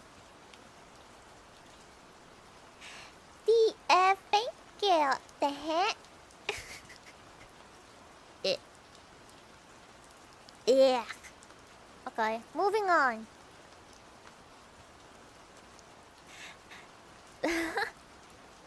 News attention is directed elsewhere. There's one more knight in the room and he's still breathing. That's the only thing I know from Genshin Impact. It was Paimon, right? I can't do it though. News attention is directed elsewhere. There's one more knight in the room and he's still breathing. Oh yes, Marco! Marco! Marco! I'm glad you're alive. You're alive. I'm so glad. Marco Granger, you joined the Crimson Order. Nu recognizes his face, which is handsome, with luscious blue hair. Okay. Not only is he one of the strongest Dark Knights, but he is also rumored to be the future commander of the Order.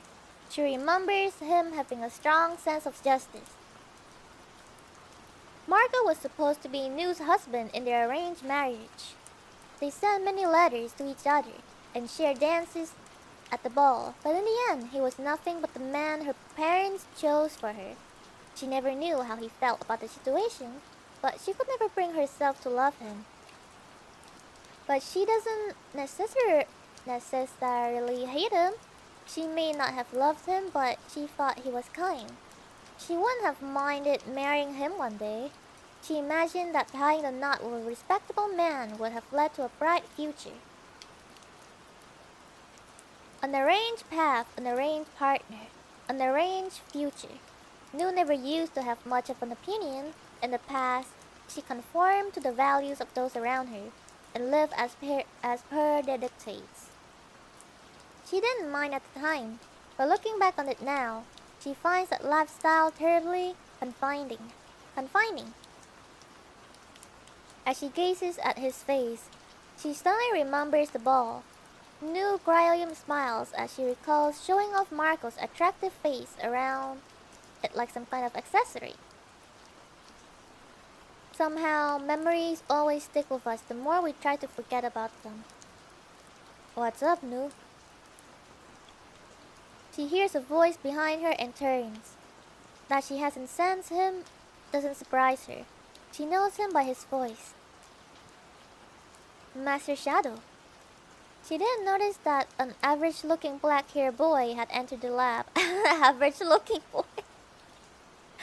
He walks past Nu and flings open one cabinet after another. This used to be my arranged fiancé. Oh, what will you do? I personally have no reason to kill him or keep him alive. And that's fine. He replies, rummaging through the cabinets and continuing his search. Nu leaves Marco's side and stands next to the boy.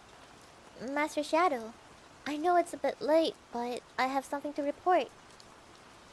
Go ahead. The Shao Garden has infiltrated the campus. We're waiting on standby and will move at your command. Got it. But fighting when our magic is blocked comes with a risk. Only the 7 shadows can operate at their usual speed, but the only one of them in the capital is Lady Gamma, and well, this kind of thing isn't her strong suit. She's got no game. Correct. As for me, I'm only at about half my normal strength. I see. Lady Gamma is currently leading the entire organization. He suggested that they won't be in control of our magic for much longer, and that we should wait it out until then. Alright. The men in jet black are holed up in the auditorium and haven't moved. At the moment, they don't seem to have any demands. The Night Order has the campus surrounded, but Iris Midgar and the other commanders are the only ones strong enough to take them on. Given that they weren't fond of us in peaceful times, I don't think they'll lend us a hand. Okay. Master Shadow will stay on standby until further orders. Okay. Is that alright? Okay, wait a second. Sure. I'm looking for a few things. I need Mithril Tweezer, the Bone Powder of Earth Dragons, and the Enchanted Stone of Ash. Now retrieve each item from the cabinet. Thanks. Whew, you saved my butt. My pleasure. May I ask what they're for? He holds the various items in both arms. Oh, this stuff? I'm going to use this to alter the artifacts. Alter the artifact? Huh. No parrots. She couldn't have guessed in a million years that he was so well versed in artifacts, but it wouldn't be odd for him to know such things. Why would he want to alter it in this dire situation? Something called the Eye of Avarice is impeding our magic. I'm currently making the final adjustments to a different artifact to temporarily disable it. Incredible! You never let us down. It's scary though, but... She's stunned. Not only has he identified the source blocking their magic, he's even preparing to nullify it. Plus, disabling a powerful artifact requires extraordinary knowledge. Without the wisdom of one of the greatest minds in the nation, this is an impossible feat. She shudders in the presence of his limitless mind.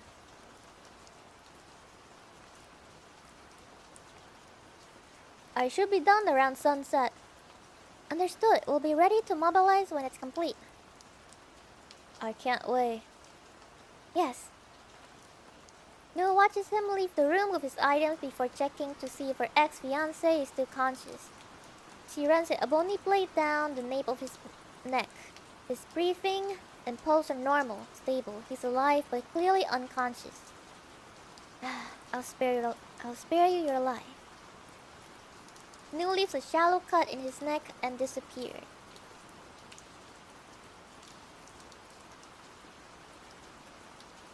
I'm back! Upon seeing Sid return with the ingredients, Cherry smiles, retrieving them from him and lining them up on her desk. Thank you so much. I should be able to finish it now. Good luck. Cherry quickly sets to work on the artifact. Sid is lying on the sofa reading a book. It's silent for a while. The light that flows in through the window slowly turns vermilion.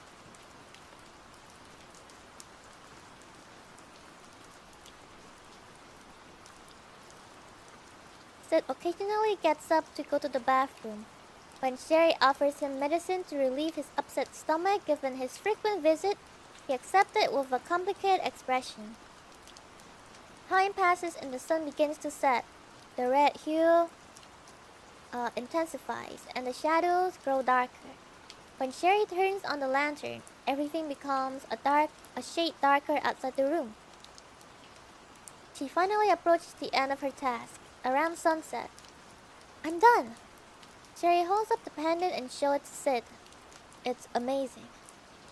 Thank you, it's the best I could do. Yeah, and it's nice that it's just after sunset. The future of the school depends on you. Sid stands up and pats Sherry on the back. I can't help you anymore. You must save the world with your own hands. I'll do my best, she says nervously, picking up the lantern and facing the stairs. My sincerest gratitude. Thanks to you, I'll be able to rescue my foster father. Sherry glances back at him once more, then lowers her head. It was nothing. I hope he's okay. Thanks. Sherry grins and descends. After a long trip down the damp staircase, she arrives at the bottom. The air is completely different down here.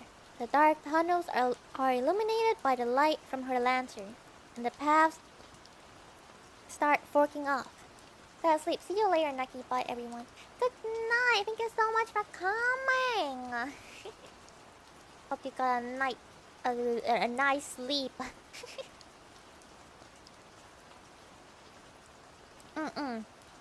Hope you dream of terrorists destroying your workplace or your school.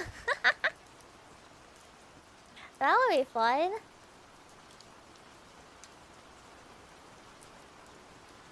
Yeah, the dark tunnels are illuminated by the light from her lantern, and the paths start forking off. One wrong move and she'll never reach her destination. Sherry takes out her map to confirm the path to the auditorium. Go straight and then take a left at the third turn. You're too old for those chuny fantasies. You never know. I still dream of like me back in my middle school day, you know? If it it can happen. Sometimes I still dream that I'm in middle school, which is kind of weird, but it does happen.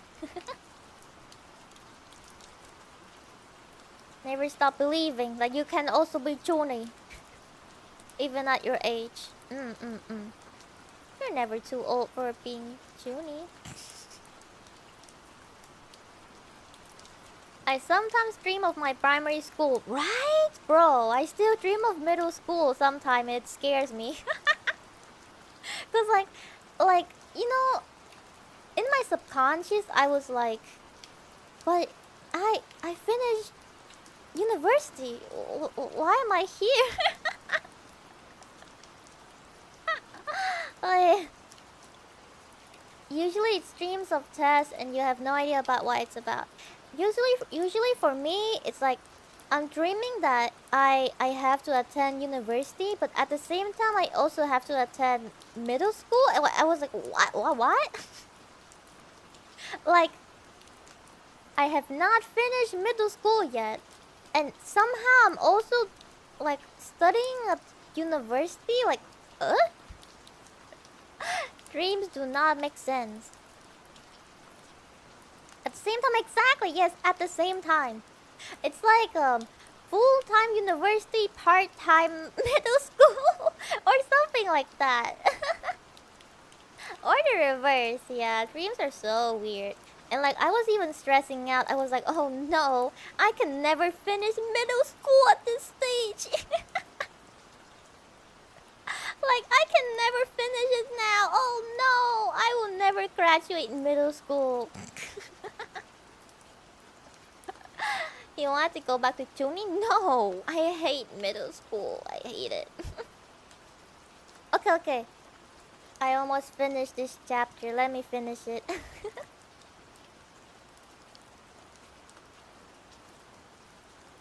At first, she timidly scampers down the path. But then she remembers having walked these tunnels with her foster father. Even though she passed through him while he was working, he came down to play with her anyway. This is an incredibly precious memory to Sherry. The young woman doesn't remember her biological father. He died soon after she was born, and the memory of her mother was almost entirely faded from her mind. Her mother was murdered during a robbery one night when Sherry was only 9 years old.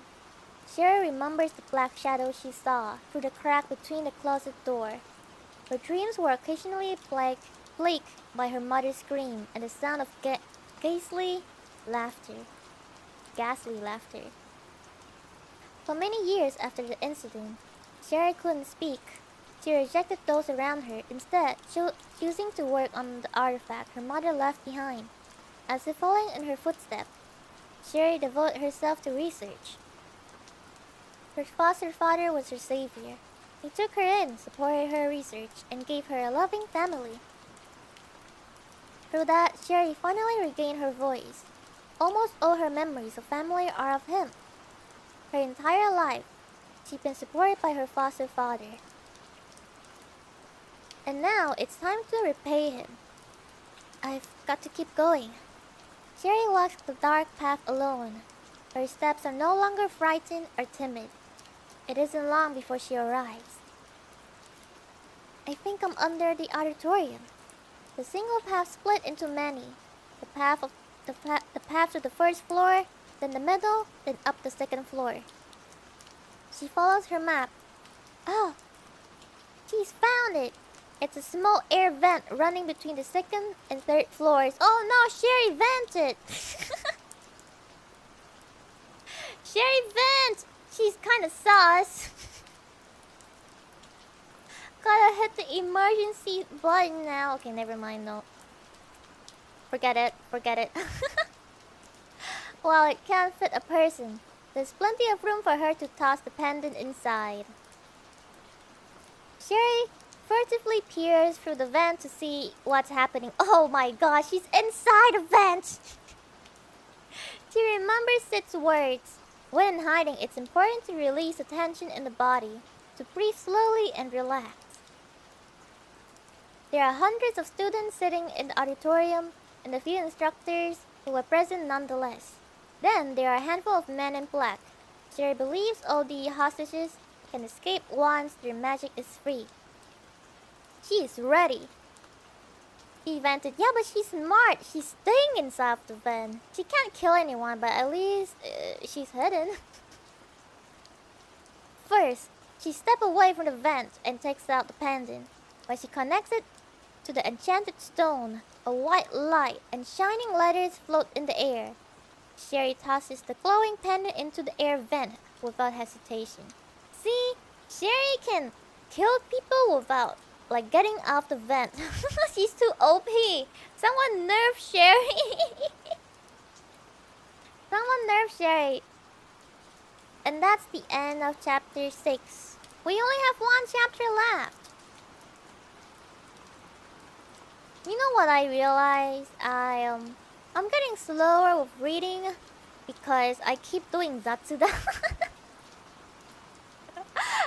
I keep doing Zatsudan and it kind of trains my voice. So once I finish one chapter, it's my voice is dead at that point. Yeah. So that's why I can only read one chapter per stream. Every time you notice this, yeah, cause when I finish one chapter, my voice is already tired and I can't continue. Oops. Zatsudan is nice though. I mean, it's a comfy stream anyway, so might as well. Might as well. You are Naki Zatsuzuki. Zatsuzuki. After all, I I forgot my own name when I introduced myself. In Rita Senpai stream, during the the Archangel Radio, I think I introduced myself as Nakizumi or something. I even got my name wrong, bro. I was like, Naki Sanjo, I'm Nakizumi, and I was like, oh shit, wait. Wait. No, not Zumi. I don't. What did I say? Specifically, I'm Nakizumi or something like that, and I was like, oh shit, I messed up my name. I messed up my introduction, bro.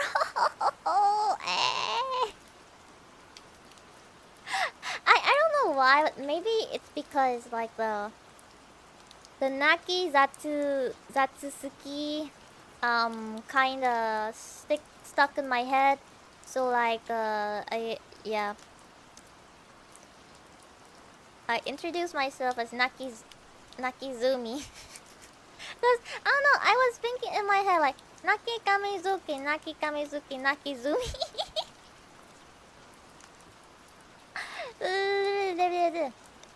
Naki Zoomer? I'm definitely not a Zoomer. I'm not a Zoomer, that's cute. Ugh. No, it's not. I messed up my introduction. So scuffed. Writing wrong all names in tests. I never wrote my name wrong in test. Yeah, I'm Boomer. Wait. Wait. I think I can turn on this. You can hear the chill music again. Okay, at least you have an introduction. I have messed up my own name IRL. That was embarrassing. Exactly! Like, it was my... It was... What was it? It was my first time appearing on Rita Senpai stream as a collab guest. And I fucking messed up my... my own name! Oh god. Some girls change it every collab because they don't have one. Naka-san, Joel.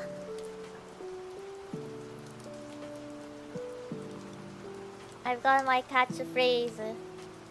You sound like you were introducing a car. Wait, Nakizumi? Nakizumi, the car brand. Naki showing her cute ponkotsu features. I would rather not be ponkotsu though. I would rather not be ponkotsu though. Naki-san, Joe seems good to me. Yeah, I thought it was pretty good when I came up with it. It's kind of plagiarized, but it's fine. It's a reference. It's fine. It's fine. Okay, since we're doing a Zatsudan, and we talked about dreams before, I'm curious. Like, do you guys dream often? Because like I dream very often. And that must mean I do not sleep very deeply, right? Cause like, I think pretty much I dream every night. That must mean I do not sleep very deeply. You don't really dream often anymore. I dream a lot. Usually I forget it, like when I wake up. Like when I wake up in the morning, I will forgot all the dreams already, but you know. Sometimes I remember, sometimes I don't. Not often, I do. Yes! Someone who still dreams a lot. Who knows, because I could forgot. Like, no. Like, I also forgot, but when I wake up in the morning, I know that I dreamt, but I just don't remember what's the exact content anymore. I dream often, but they're mostly random and not memorable. Well, like, sometimes my dreams are very kind of like brutal. Because I keep dying in my dreams. I keep dying in my dreams, you know, and like sometimes my dreams kind of like chuny dreams, like still at this point. I still dream very chuny-ish dreams. Yeah.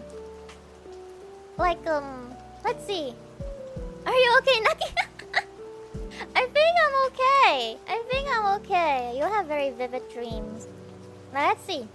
A dream that I have recently. Oh yeah.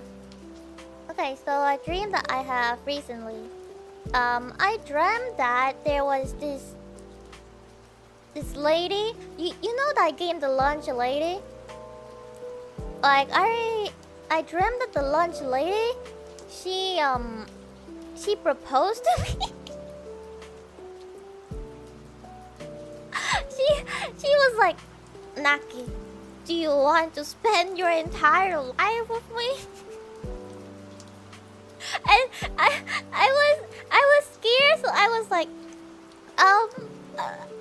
at this moment, I don't think I'm ready right now, no. And the thing is, she didn't really give up. So like, she gave me a house. Like that lunch lady, yes, she gave me an entire house, and she's like, okay, you can move in here, cause you know, you're living alone, right? So like, you can move into this brand new house that I bought for you. And Dream Naki was dumb, so like she moved in the house.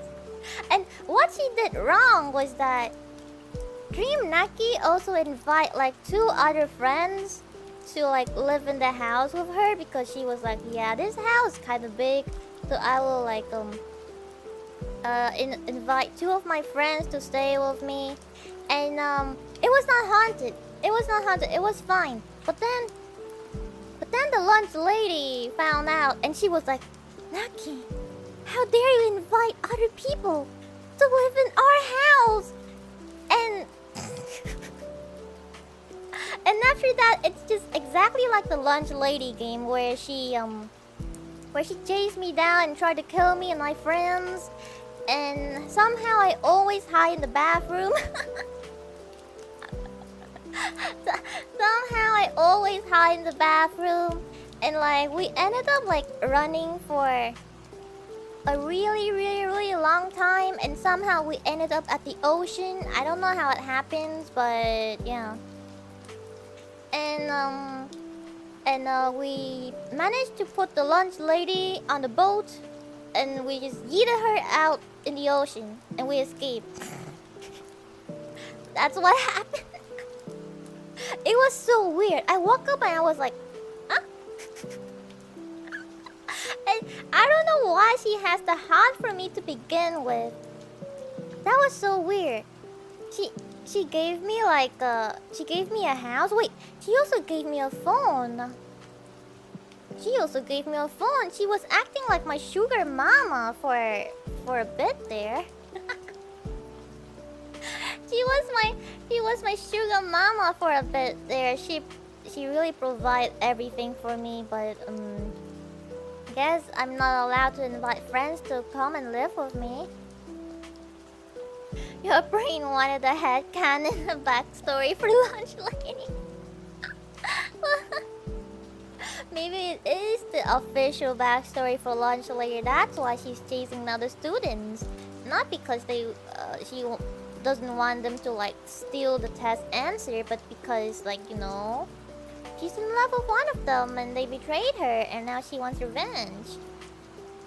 You should write down this as a fanfic. To be honest, some of my dreams are so good, it could work really well as fanfic.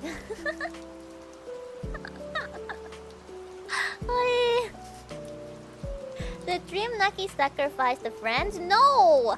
We escaped! The 3 of us. We have friends power. The 3 of us escape. Yes. But yeah, that was pretty weird.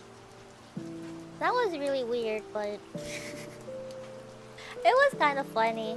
My dreams are wild. When I remember it, of course. Who was the other 2? The I think they're characters in Garo, maybe.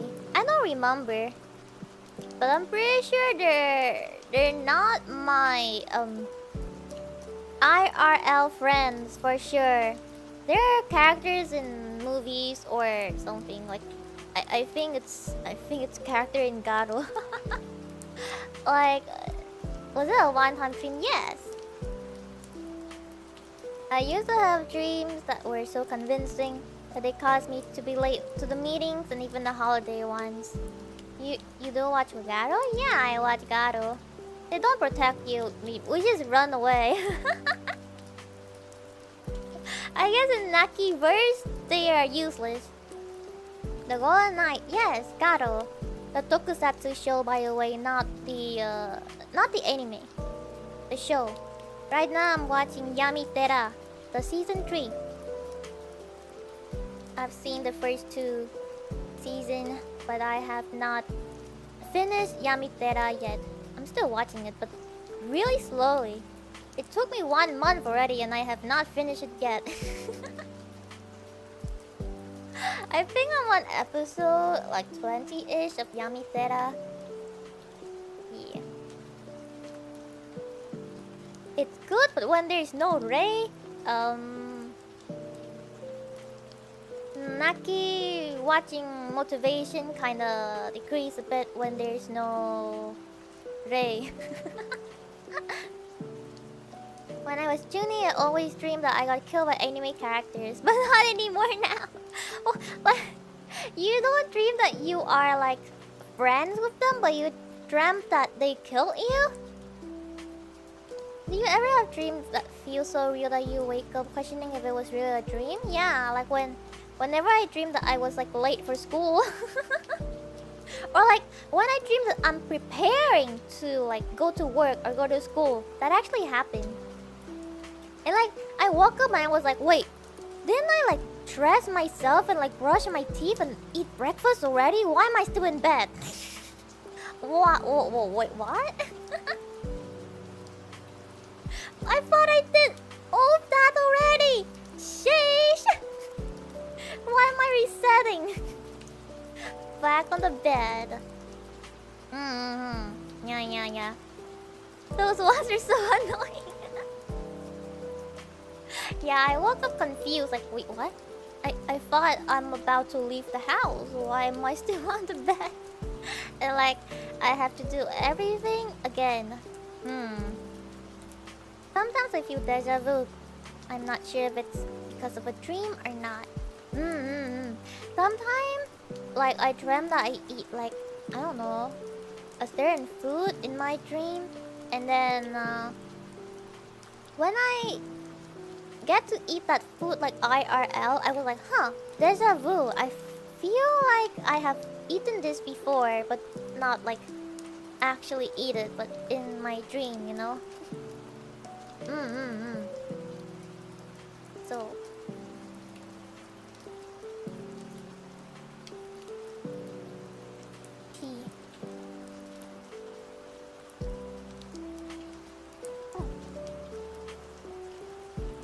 I'm drinking my cold tea.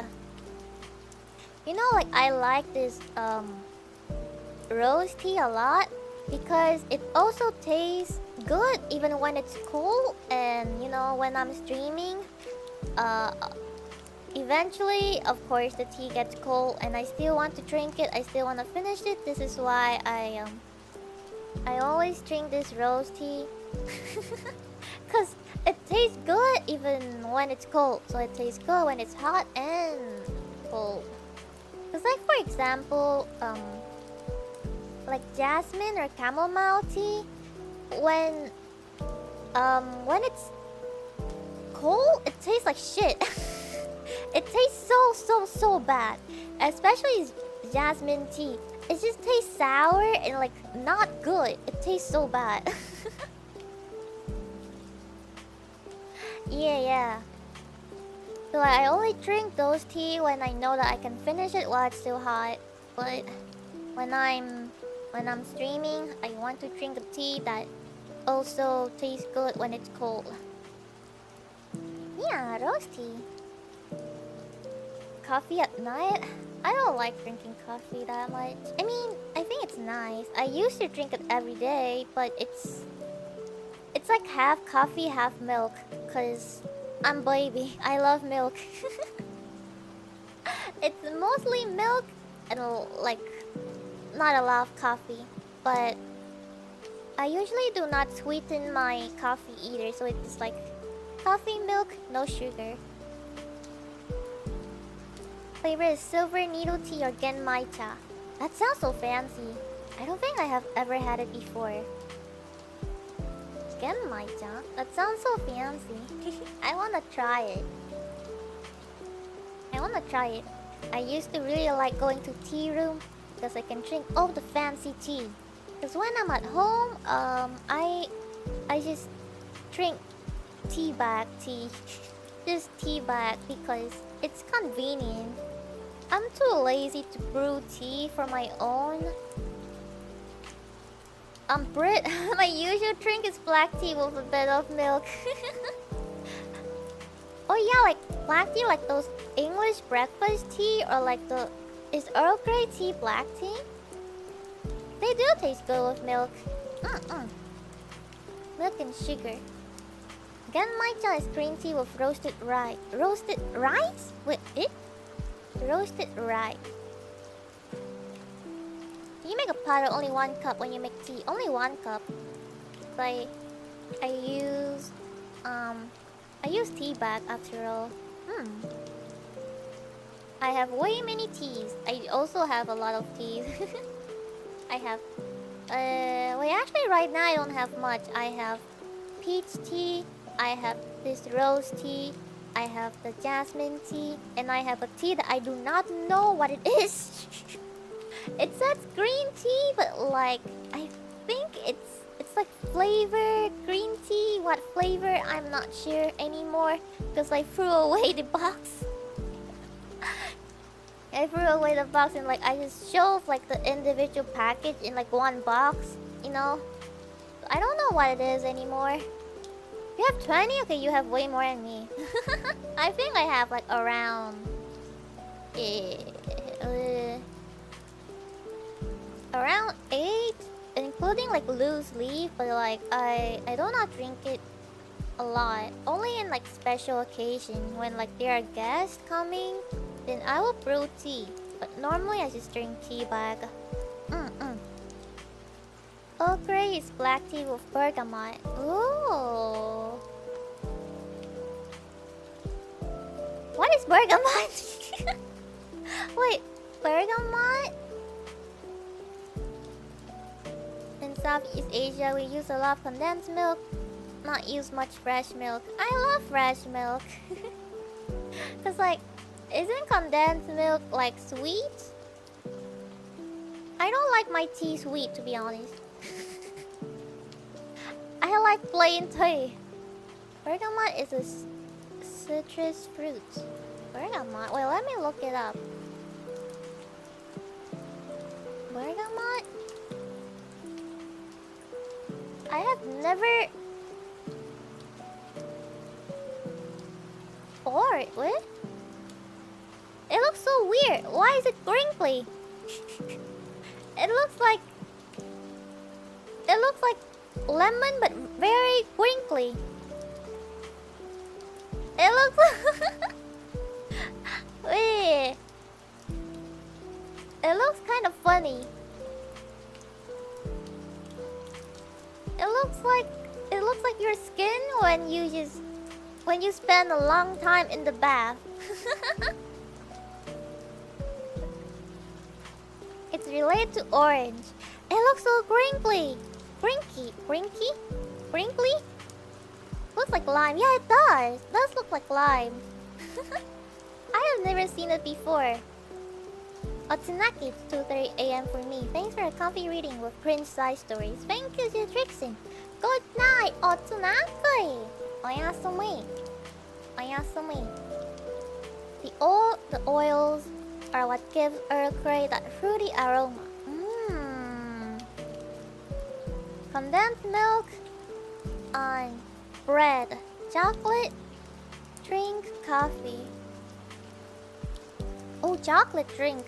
Recently, my mom bought a hot chocolate drink, and I actually cannot drink it, or like, to be honest, like my family doesn't really like it because it's just so sweet. It's way too hecking sweet, and like we do not know how to fix it. We can put like more cocoa powder in it, but it's just still sweet. You can't fix it. It's just so damn sweet. And like my mom only got it because like her friend recommended to her, and like we bought like a huge fucking bag because wait, like not we, but my mom bought like a huge fucking bag because she trusted her friends, and now like we just don't drink it. My mom is now giving it out to other people. Add salt. Wait, what? Trelech? Trelech? Wait, how do you pronounce that? That sounds like a French cake.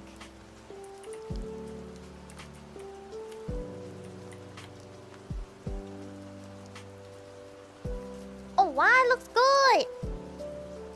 It looks good.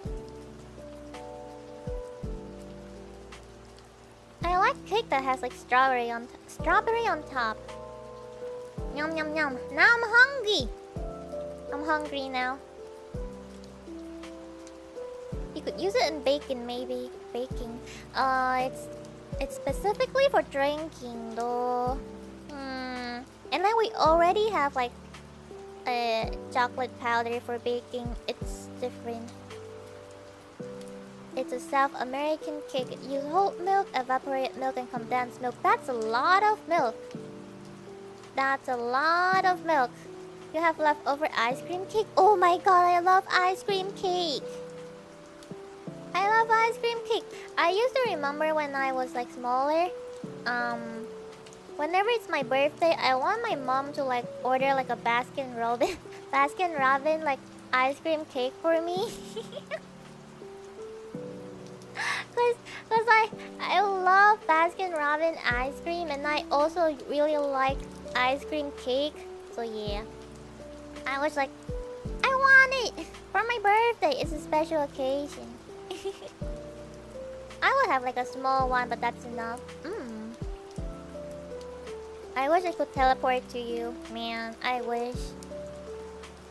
Sometimes I get really hungry at night and I want like really specific food, like I want fucking steak, or like I want fries, or I want cookies. I cannot like get any of them, Sage. I just stay hungry. Like very specific craving. Really annoying. It usually go away when I eat like instant noodle or something. When I'm hungry at night, I go to sleep. Oh yo, same. When I'm hungry, I just try to sleep it off. And then when I wake up in the morning, I can have breakfast. I know the feeling, and it's usually something you don't have in your refrigerator. Yeah, it's also a pain because it's usually way too late to order food anymore. Your family is same as me. We don't drink much sweet drinks. We add sugar, but not that sweet. If friend and family comes, they always say your drink is tasteless. My dad likes sweet drinks though. He likes a fizzy soft drink. Yeah.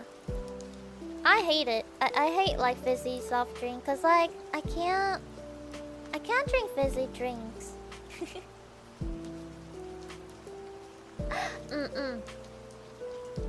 So like whenever we go to the cinema, like they always sell like a set, right? They sell like a popcorn set with drinks. Usually I can't drink any of like the stuff they offer because it's all soft drink. Yeah. I secretly just bring my own water bottle into the theater. They do not allow it, but I can secretly bring it in. It's not like they scan our bag, so it's fine. And like, there's no fucking way I'm gonna buy like a water bottle in the theater, you know? It's so fucking expensive.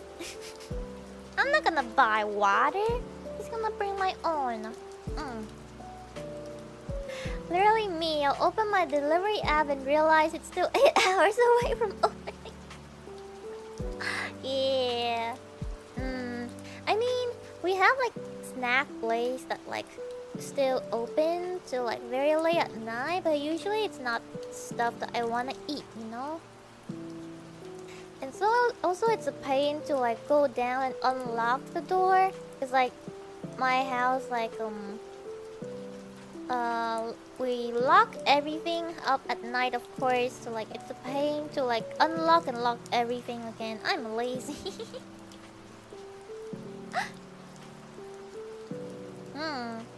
Ordering a soda at the theater makes me have to pay halfway through. This is why you go before. This is why you go before. And like, I do not drink a lot in theater.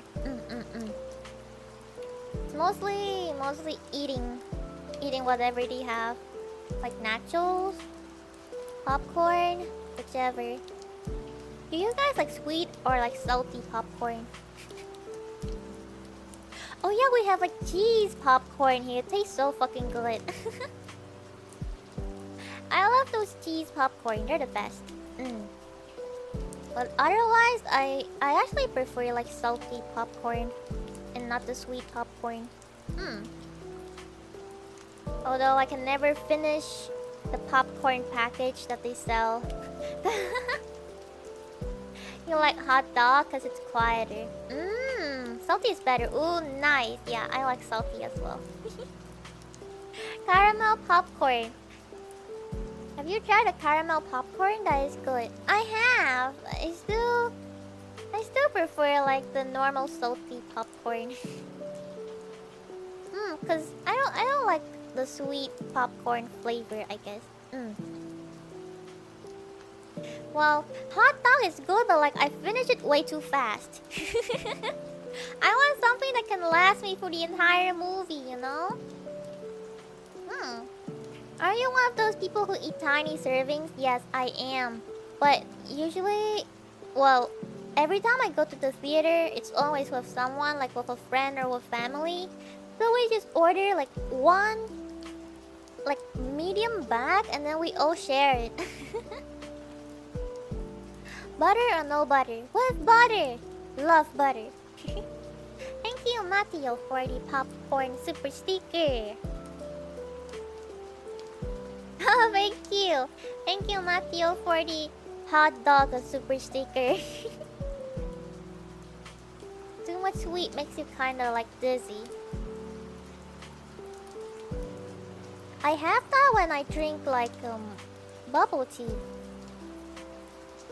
Like it's way too sweet and it makes me dizzy or it makes me shake. That's happening. But usually whenever I drink whenever I buy boba tea, it's always like reduced sugar anyway. Cause I don't like it way too sweet. I usually eat lunch or dinner before going to the cinema. Really? Oh, actually, yeah. Actually, same. I usually eat lunch before. So what I usually do is I would buy the ticket beforehand so that we do not have to line up at like the ticket counter, and then me and my friend would go and eat lunch first. And then afterwards we go back and we just go straight to the movies. What was that sound? Oh, that is the super chat sound. I think maybe that's what you're referring to. Like all of the super chat has sound effects. If you're asking about the dokyun sound, then that's it. Naki has babu sugar tolerance. Because I do not consume lots of sugar.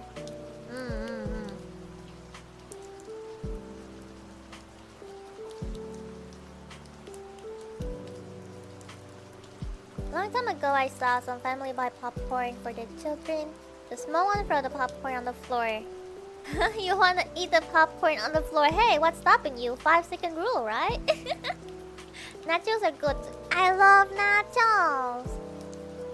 I love nachos with the cheese sauce.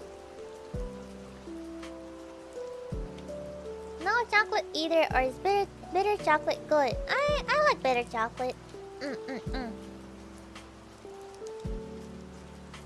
Wait, 30 seconds to me.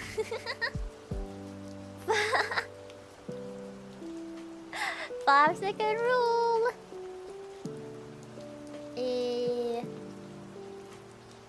it's addictive. Sugar? I want nachos now. Yeah, kind of same. We shouldn't talk about food. Like right now, it's like late for me, so eh. It's like the early AM, so yeah. Actually, do I have something in the fridge? Well, not nachos, obviously. I can make instant noodle.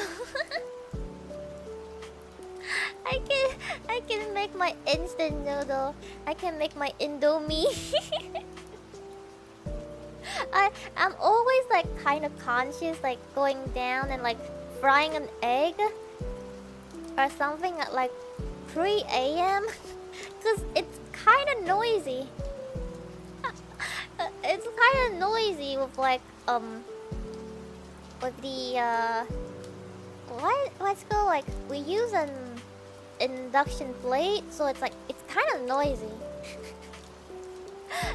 And like the sound of the eggs popping and everything, I'm always so conscious. I'm like, oh no, what if someone hear me making food at 3 a.m? Do you have a favorite cuisine, a favorite food? I like ramen and I like fried chicken.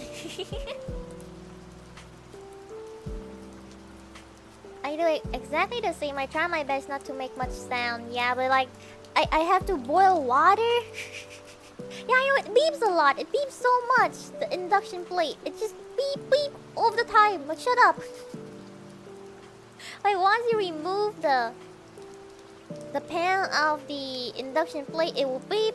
And if you want to like of course like change the heat, it will beep, and the beep so loud. I'm just afraid I'll like wake up someone. Would you like some burning falcon wing? No. I don't like spicy wings. I can't handle spicy food that well. It's like it's okay. Ramen, fried chicken are the craziest invention ever. I know. Especially tonkotsu ramen, like bro, that shit's so good. And not the instant ramen, okay? Like the actual ramen. I tried cooking like ramen before. It's really a lot of work. Like I make like homemade chashu, and like I try to make like those soft boil like they're soft boiled egg, but they're also like what's the word? I don't remember the word. It's like those shoyu soft boiled egg that you also like put it in soy sauce so that the soy sauce seeps into the egg. I don't know what they're called. It's a lot of work, a lot of waiting, a lot of like just simmering the bones. And it stings. It stings my room. Yeah, marinate. Oh my god, I don't know why I fucking forget that word. Marinate. Yeah. That's not what I meant though. Yeah, I know what you meant. But I'm just saying I do not like quote-unquote burning things anyway. You made chashu? Bravo. Yeah, I made chashu. But like, the method that I use is very easy. Like, very easy. I just basically marinate it with the tare. So, ramen is very fast to make. You just have to pre-make all kind of stuff beforehand, exactly. Like, usually, it will take such a long time to prepare. And then I can just freeze the broth and freeze the chashu, just freeze everything. Just fucking freeze everything. It's pretty fun to make ramen. A lot of work though, I do not do it anymore. Too much work.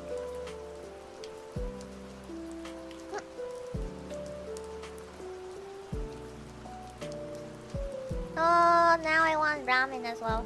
Naki Pak, I'm cooking one day. I don't know how I can set it up. I don't know how I can set it up. I mean, I do have a laptop, but I wonder how can I set it up. Quite difficult to set up a cooking stream.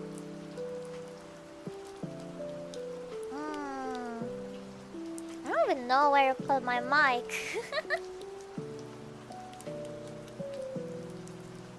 Cause like, yeah, like the way my kitchen is set up. Cause like the induction plate that we have at our place, it's like, it cannot be removed. It's like stuck in one place, and like the space between the induction plate, it's very, it's a very small space basically. So like I cannot put my equipment there. I don't really know how I can set it up. And I haven't cooked in a long time. like seriously cooking in a long time. Like I only cook like very simple stuff nowadays. Like quick and simple stuff, cause like I'm lazy. I used to cook like more elaborate stuff, and like when I do a cooking stream, I want to cook some elaborate stuff. And I'm not confident I can do it well anymore. Ramen might not be a perfect choice. No, I want to cook like katsukare or something. Ugh, I love katsukare. Katsukare. See, I'm too tired, too lazy, and now it's just a habit. Thank you, Matthew, for the ramen emoji. Thank you for the super chat. Yeah, katsukare. Oh, so good. And I get to pound the meat. I get to pound the pork. Pounding the meat. I so want to go cook something now. I make everyone hungry. I love katsukare a lot as well. I think katsukare is like one of my most favorite dish to cook, cause it's so fucking good and it's not that complicated. Well, I just got home from work to watch Naki. Sadio, welcome back from work. Otsukare! You work hard today. Thank you for coming and watching me. I'm just doing a zatsudan right now. Thank you, Boot7, for the donation. Thank you. In the middle of work and want food. You know what's good about my lab when I was like working at the lab? Like we have like a hot drink machine where I can constantly get myself some hot chocolate. And for free as well. It's amazing. So like when I'm hungry, I just drink hot chocolate. Cause you know the sugar kind of fills you up in a sense. So like when I'm hungry, I just go and drink hot chocolate. And it's free. It's so good. And I don't know, that machine makes some good hot chocolate, not gonna lie. It's so good. Lucky you, yeah. That lab was good. And it's like, you can like take as many cups as you like. Of course, I'm not that shameless. I'm not refueling all of the time, you know. I'm not that shameless. Like, about I don't know, 2 cups per day. There's a limit. I'm not that shameless to like keep refilling my drink and abusing the machine. Making me crave all sort of comfort foods. Me too. I'm listening to the same BGM, you know. free spaces. Thank you for the donation. Thank you for filling up the dono board. Thank you. I like the hot cocoa with marshmallows. Already in the instant kind. Ooh. I would be shameless. Hot chocolate is good. You still can't tell the difference between Milo and hot cocoa, but Milo is way sweeter. You should abuse it. Each cup is basically adding to the salary. No, it's like whenever I go outside and I see people using the machine, I feel embarrassed. I keep coming back for it, you know. So like I can't keep doing that. I can't keep doing that. It's kind of embarrassing. Hot choco with cream on top. And sometimes we have free fruits as well. But I don't eat the fruits. Sometimes we have free fruits as well, but I don't eat the fruit. It's okay. I don't eat it. No shame, dude. The company paid good money for that machine. You should use it so that the investment wasn't in vain. But everyone, I don't know. Hogging the chocolate drink machine. Well, it's not only chocolate. It's also coffee and like all other kind of drink. Coffee and hot chocolate.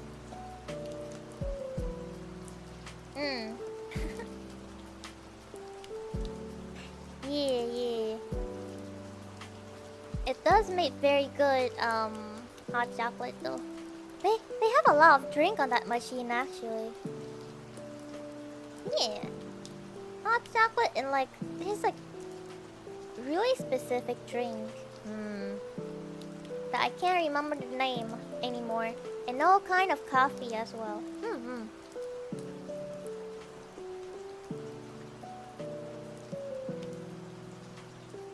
You like the European style hot chocolate? I mean, that lab was in Europe. Maybe it is the European style hot chocolate. Gotta go to sleep now. See you guys another day. What a wonderful stream it was. Thank you. Thank you so much for coming. Good night, Oyasumi. Thank you. I hope to see you in the future as well. Thank you. My company has free coffee too, but I don't drink coffee. That's why I'm glad that that machine also has hot chocolate.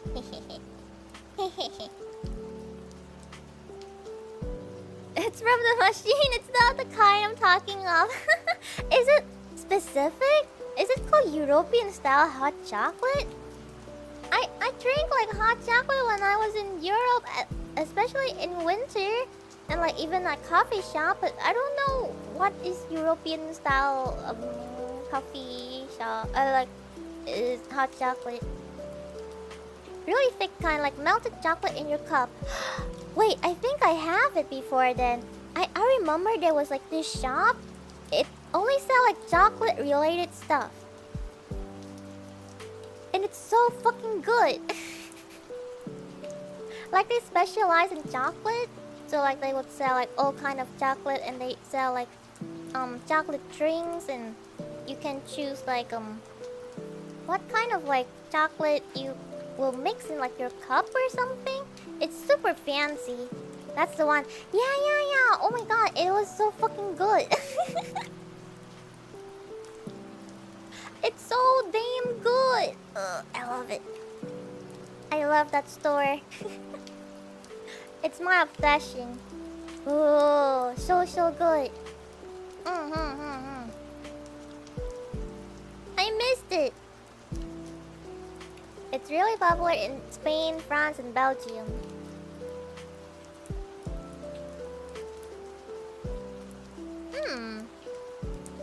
I didn't know that. Cause like, I only drink it at like this specific store. It's like only this one store that made like hot chocolate like that.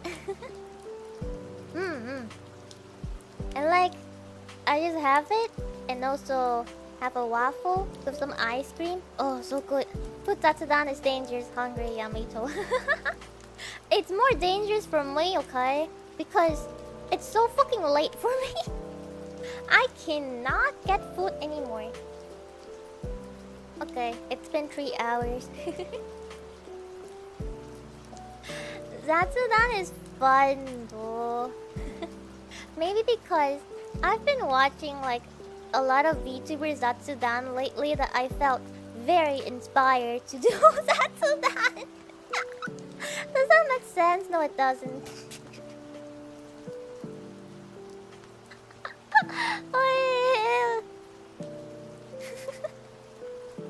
Yeah, I felt very inspired.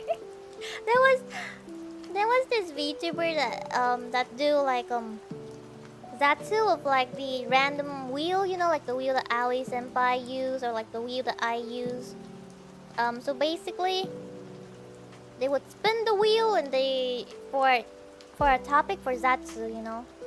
Like before they would have their viewers like coming up with like a bunch of like topics or like just random thing. Just like random words or something. And then they would spin the wheel and then they would talk about that topic for like, I don't know, 10 minutes or something. It's like, wow, I didn't know you can get super creative with Zatsu like that. Why do you like the Zatsu now? But I always like the Zatsu. I just always have this mindset that I always have to do something special. Like something like the Kamen Rider hand cam stream, or something like like Wattpad teen fiction reading. You know, that's why I always plan to. I always try to like fit in one kind of like special, quote unquote special stream each week.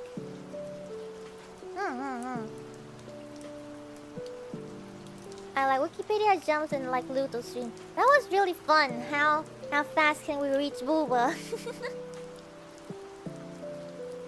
Yeah. But Naki is special. Aw, thank you, Pain.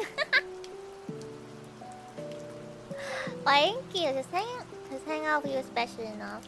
I'm glad you guys think that, but also I also want to like grow more, you know, so that's why I put effort in like making VOD edit and like making short.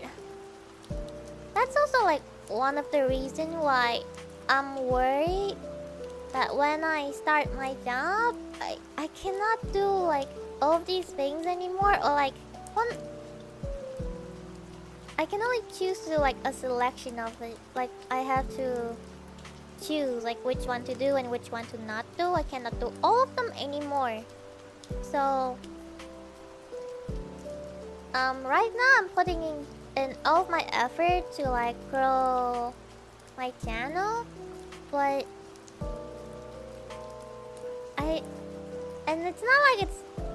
it's not like I do not grow at all. It's been slow, but that's why I'm worried that when I have to pay more attention, I have to pay like a lot more attention to my job, it will be like stagnating even, you know? That's why I'm super worried. That's why I'm thinking a lot about the job offer. Even though I really want to accept it, cause like, you know, good offer doesn't come by often, but at the same time it's really hard. It's really hard to make a decision. But I will have to make it like sooner or later. Ganban, yeah. I will still try my best to like keep up with like of the streaming and like all of the and like releasing the short and like covers and stuff like that. I will still try my best, of course. I still want to do VTubing things like even in the future as well, like in like a long time. In like a long time. just hope I will not get kicked out if I do not make enough moons or something. I will try my best. First, I need to finish editing that I dungeon. About edit first. Well, you get it. Yes, I will try my best. I'm still trying my best.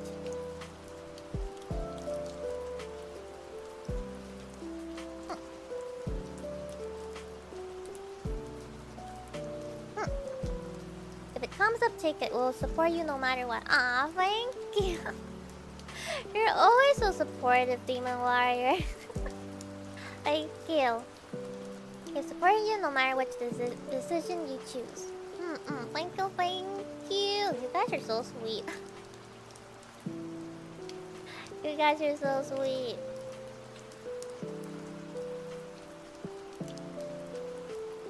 Sorry, I'm thinking about stuff.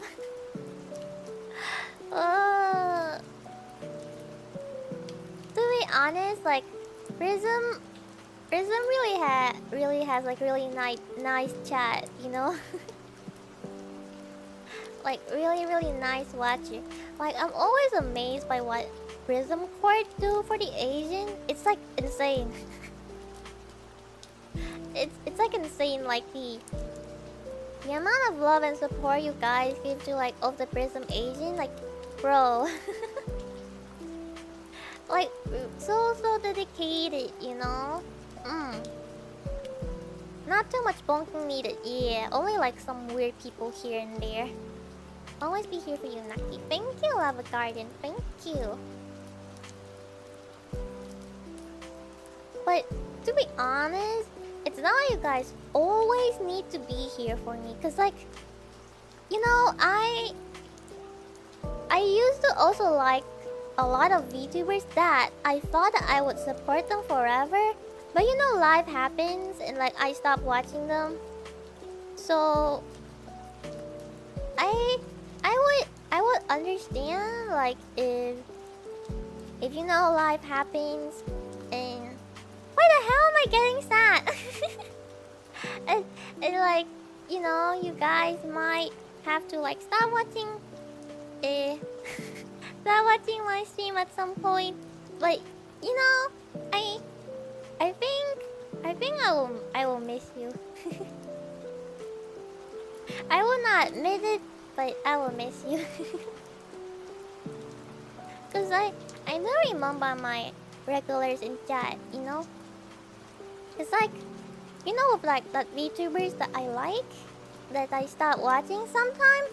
Like rarely when I go back and watch them, they still remember me, and I was like, oh, I'm so sorry.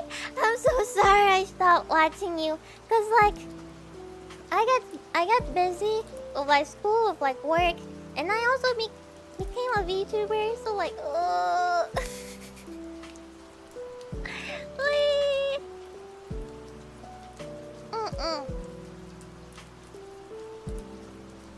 You know that feeling? I know. Cause like as a VTuber simp, I understand. Nothing is forever. People come and go, and it's like it's fine. Wait. You have to accept that. Ooh. Now I'm getting kinda sad. Now I'm getting kinda sad. This dog can read. Yes, I'm an advanced dog, a wolf. Hi Naki, hello Weemy, hello. The life of a simp is full of regrets. Yeah. Sometimes I showed up in their chat and they're like, oh my god, Naki! It's been such a long time, Masashiburi! And I was like, I'm sorry, it's been such a long time. And like sobbing internally or externally. Depends.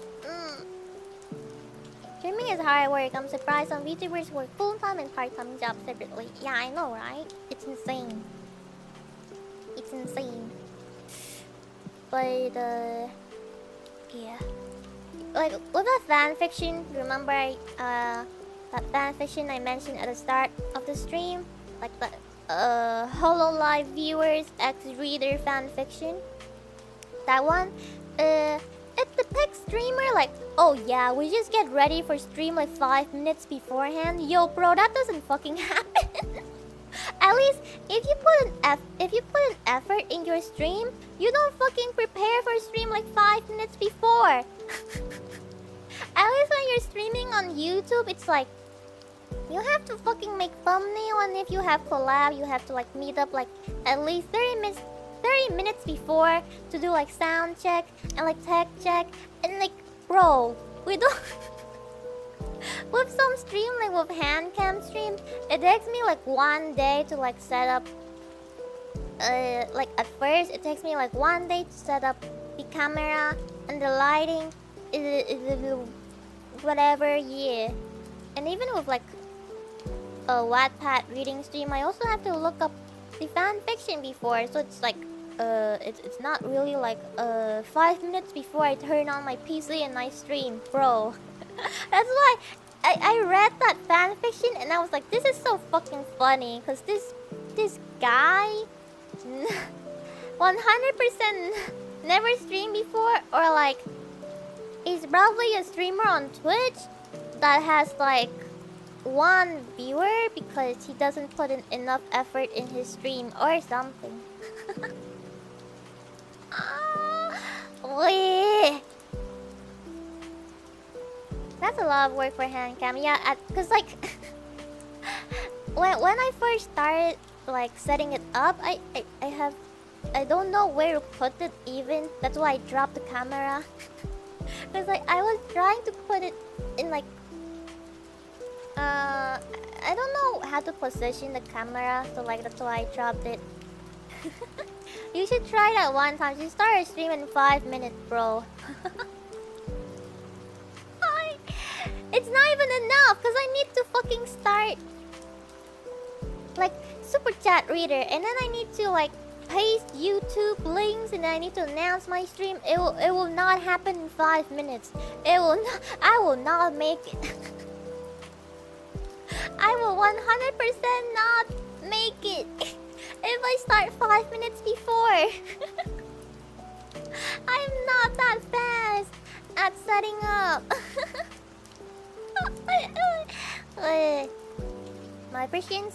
My appreciation for polycam streams has increased even more.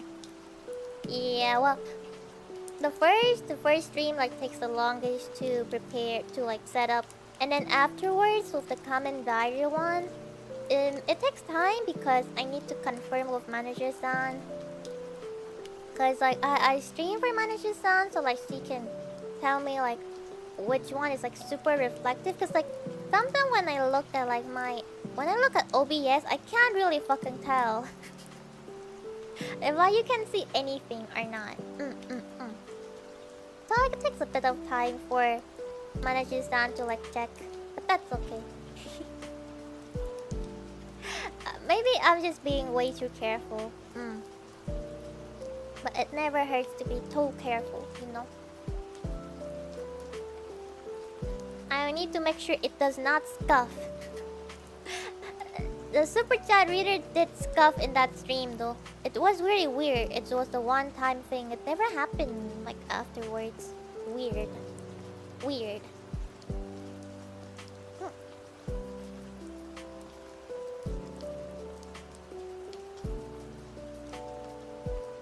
Better be too careful than have a slip up. So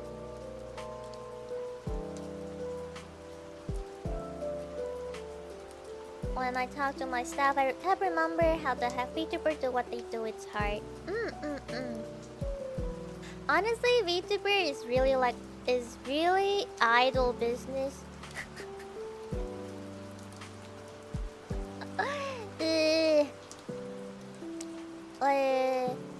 Like I watch a lot of VTubers, so like it's really interesting on how each VTuber approach VTubing. It's really interesting. Cause like some of them are entertainers. Some of them are like they make you feel special. Like they make each of the viewers feel special. So that's why they want to like.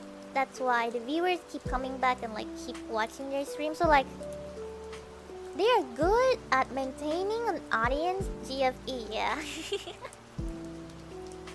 But I think that's one good way to like maintain your audience though, because you can have like a really loyal audience that way. The different approach are really interesting, right? And there are VTubers who only do ASMR stream or like specialize in ASMR and like do roleplay and stuff. It's just really fucking cool. And there are VTubers who do like lots of like shitpost variety stream like Luto-sama does, and there are VTubers who specialize in game and are like super insane gamers. Yeah, damn.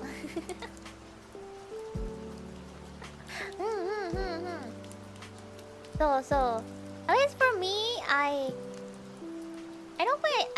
don't think I can ever do like the girlfriend experience one, because I don't know. I don't think it really fits me anyway. Yeah, and some VTubers do singing stream, like karaoke stream all the time, like their focus is music, like Ali Senpai, for example. Naki stream makes me feel comfy. Oh, I'm glad, cause like sometimes I feel like I just fucking scream all the time when cause like I think for me I like to like provide that comfy feeling, but also I want to like convey my energy or like my passion.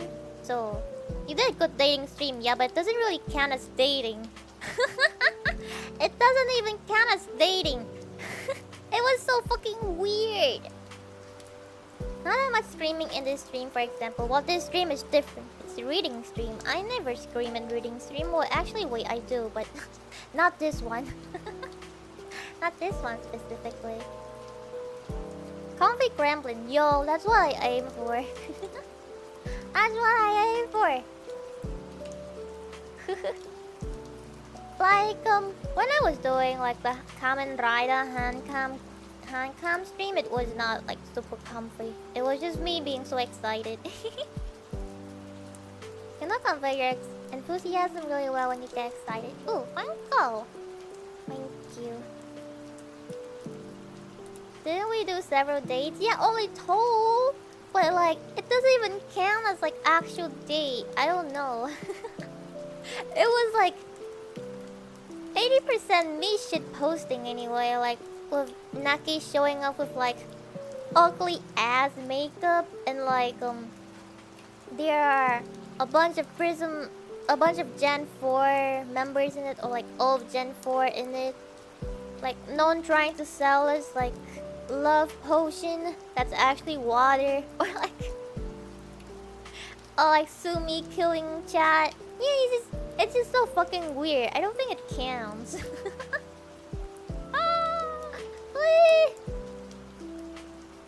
Sounds like a fun date to me, or like just hiding away from like the killer bunny.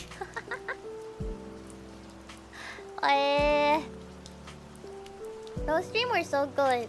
I should do one again. I should do one again, but maybe something different. Let's see. Something that's not a date. Let's see. I will have to look at like, you know, holidays coming up so I can arrange it. The stream were so good. It better fucking be. It took a lot of time to prepare. It better fucking be. No more Naki dates? I don't know. If I feel like it. But like, I have to be able to think of plot, okay? Wait, I need to be inspired. If I'm not inspired, it ain't gonna happen. Also, like I have like a notepad full of like stream ideas or like short ideas, and like I looked at it today, and like one of the short ideas I have, it's just one word. It has like the word panties in it, and I was like, wait, what? What is this idea? I do not remember. Like, it just said panties, and I was like, what was this? I forgot. What did I think about when I write this down? Because I definitely cannot remember now. It's lost to me. I should have elaborated more, because now I don't know what that short idea was about anymore. Like, what the fuck is it? If I want to do it, I can't. Because, like, I forgot. I forgot what it is. What panties?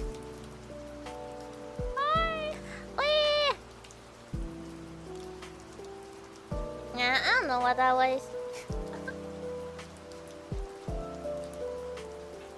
Like, but I do check that file like quite often. So like I fill it in maybe last month, and like I forgot what is it. Well, hopefully one day I will remember. If not, then well, there will be no panty short, whatever that was. Whatever that was. Bye, Naki. Sorry, I didn't stay long. Something just came up. It's okay. I hope everything is alright. Thank you so much for dropping by. Bye-bye. Good luck. Sending you good vibes.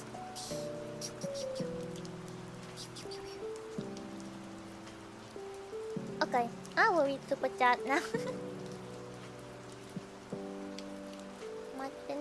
I think I have the super chat reader in here, or do I not have it? I do not. Yeah? Really?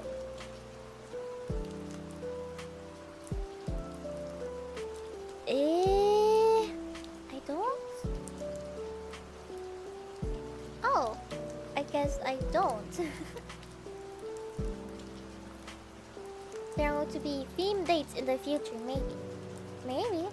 I can't make promises. Andy's review stream!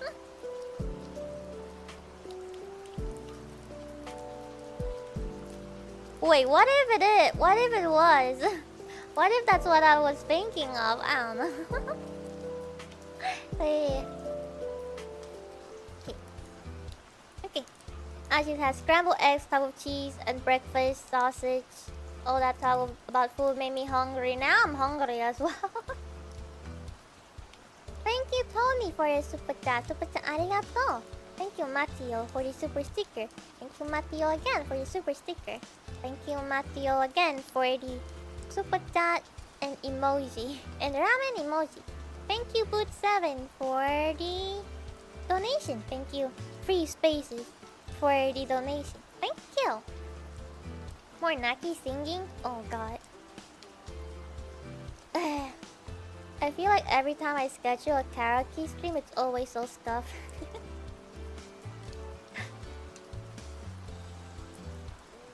I want to do it though. I want to do more karaoke stream, but might be scuffed. The Zatsudan is still going. Well, I'm ending now.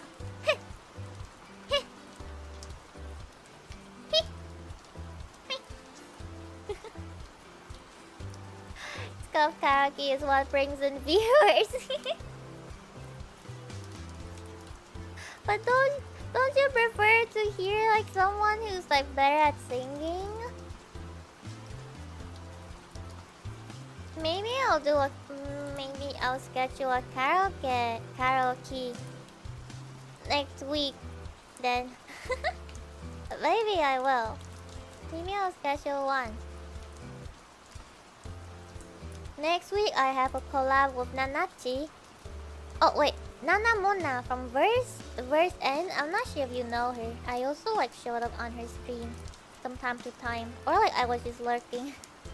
I have a collab stream with Nanatsu. And then yeah, that's all I have planned for next week. I can fill in the spaces with, you know, other streams, other games, karaoke.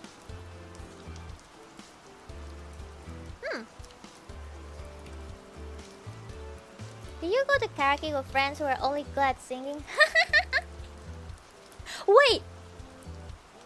Wait, actually, I do! Holy shit! Holy shit, I do, Paige! I actually do! I actually do! It's just a coincidence. It's just a coincidence, but like, my friends are actually good at singing.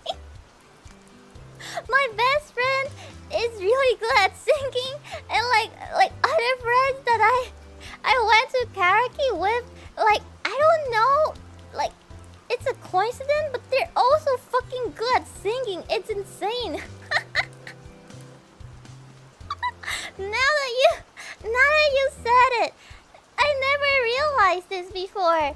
But they're all good at singing. What the heck? The only time where I go to karaoke with people that are not good at singing is when I go with like my family, you know? And like usually I do not want to be there anyway. I was using that as a point, like you can have fun listening to people not the best at singing. Yeah, but like, I get it, but I never realized this until you said this to me. Like, bro, I just realized all the people that I went to karaoke with, they're all good at singing. Oh my god. Never did it occur to me. Wow, I see. It's a coincidence though. Still. I think this is destiny. Okay, but yeah, I only have like one collab plan next week. You're far for worse singer. Of course! There are always people better or worse than you. Of course.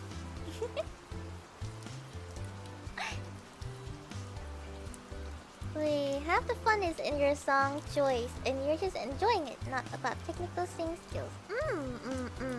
To be honest, like the songs that I like, they're always so dark. I like dark songs, you know? I like dark and disturbing songs. Like half of the time I'm like, is this okay if I sing this? I just like dark songs. Dark and disturbing songs. You wanna hear them? Let's do it. Oh, what? Like, yeah, I like dark and disturbing songs. Make it okay with Naki Ari singing it. It's okay if I sing it as well, right? Edgy karaoke. Bro, I am edgy. That's why I like those songs. Okay, time to practice singing. Okay. I said I should be ending, but it's been 1 hour. It's been 30 minutes since I said I should be ending. I'm not. Okay, I'm ending. Cause like I feel like I haven't like streamed for such a long time. I know this always fucking happen. I haven't streamed for such a long time, and like tomorrow I'm taking another break. Kinda. It's like another long time before the next stream. So like I gotta make your time worth it, you know? Edgy karaoke. I also know a lot of lewd songs. Just because.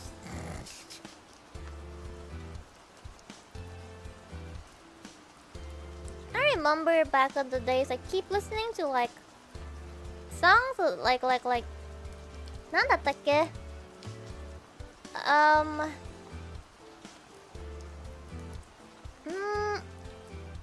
Yeah, lute song. Sounds about pay pay or like gigantic OTN or Ifu Dodo or like masked bitch or something. Okay, okay, I'm embarrassed now.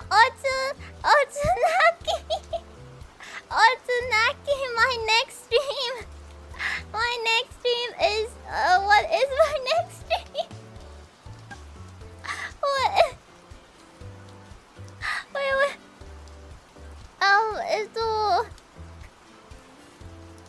Wait! My mind is blanking out. I'm so embarrassed now. What is my next stream? Wait, actually, I can check super quick.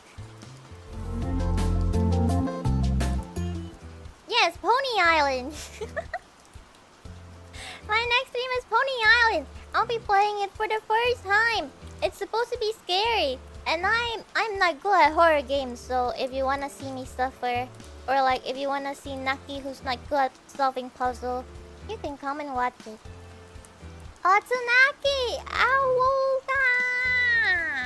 Those are meme song? Not edgy song, but they are edgy. Edgy as in lewd. Lewd. Bye. Bye. I'll see you on the next stream. Bye.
Good night.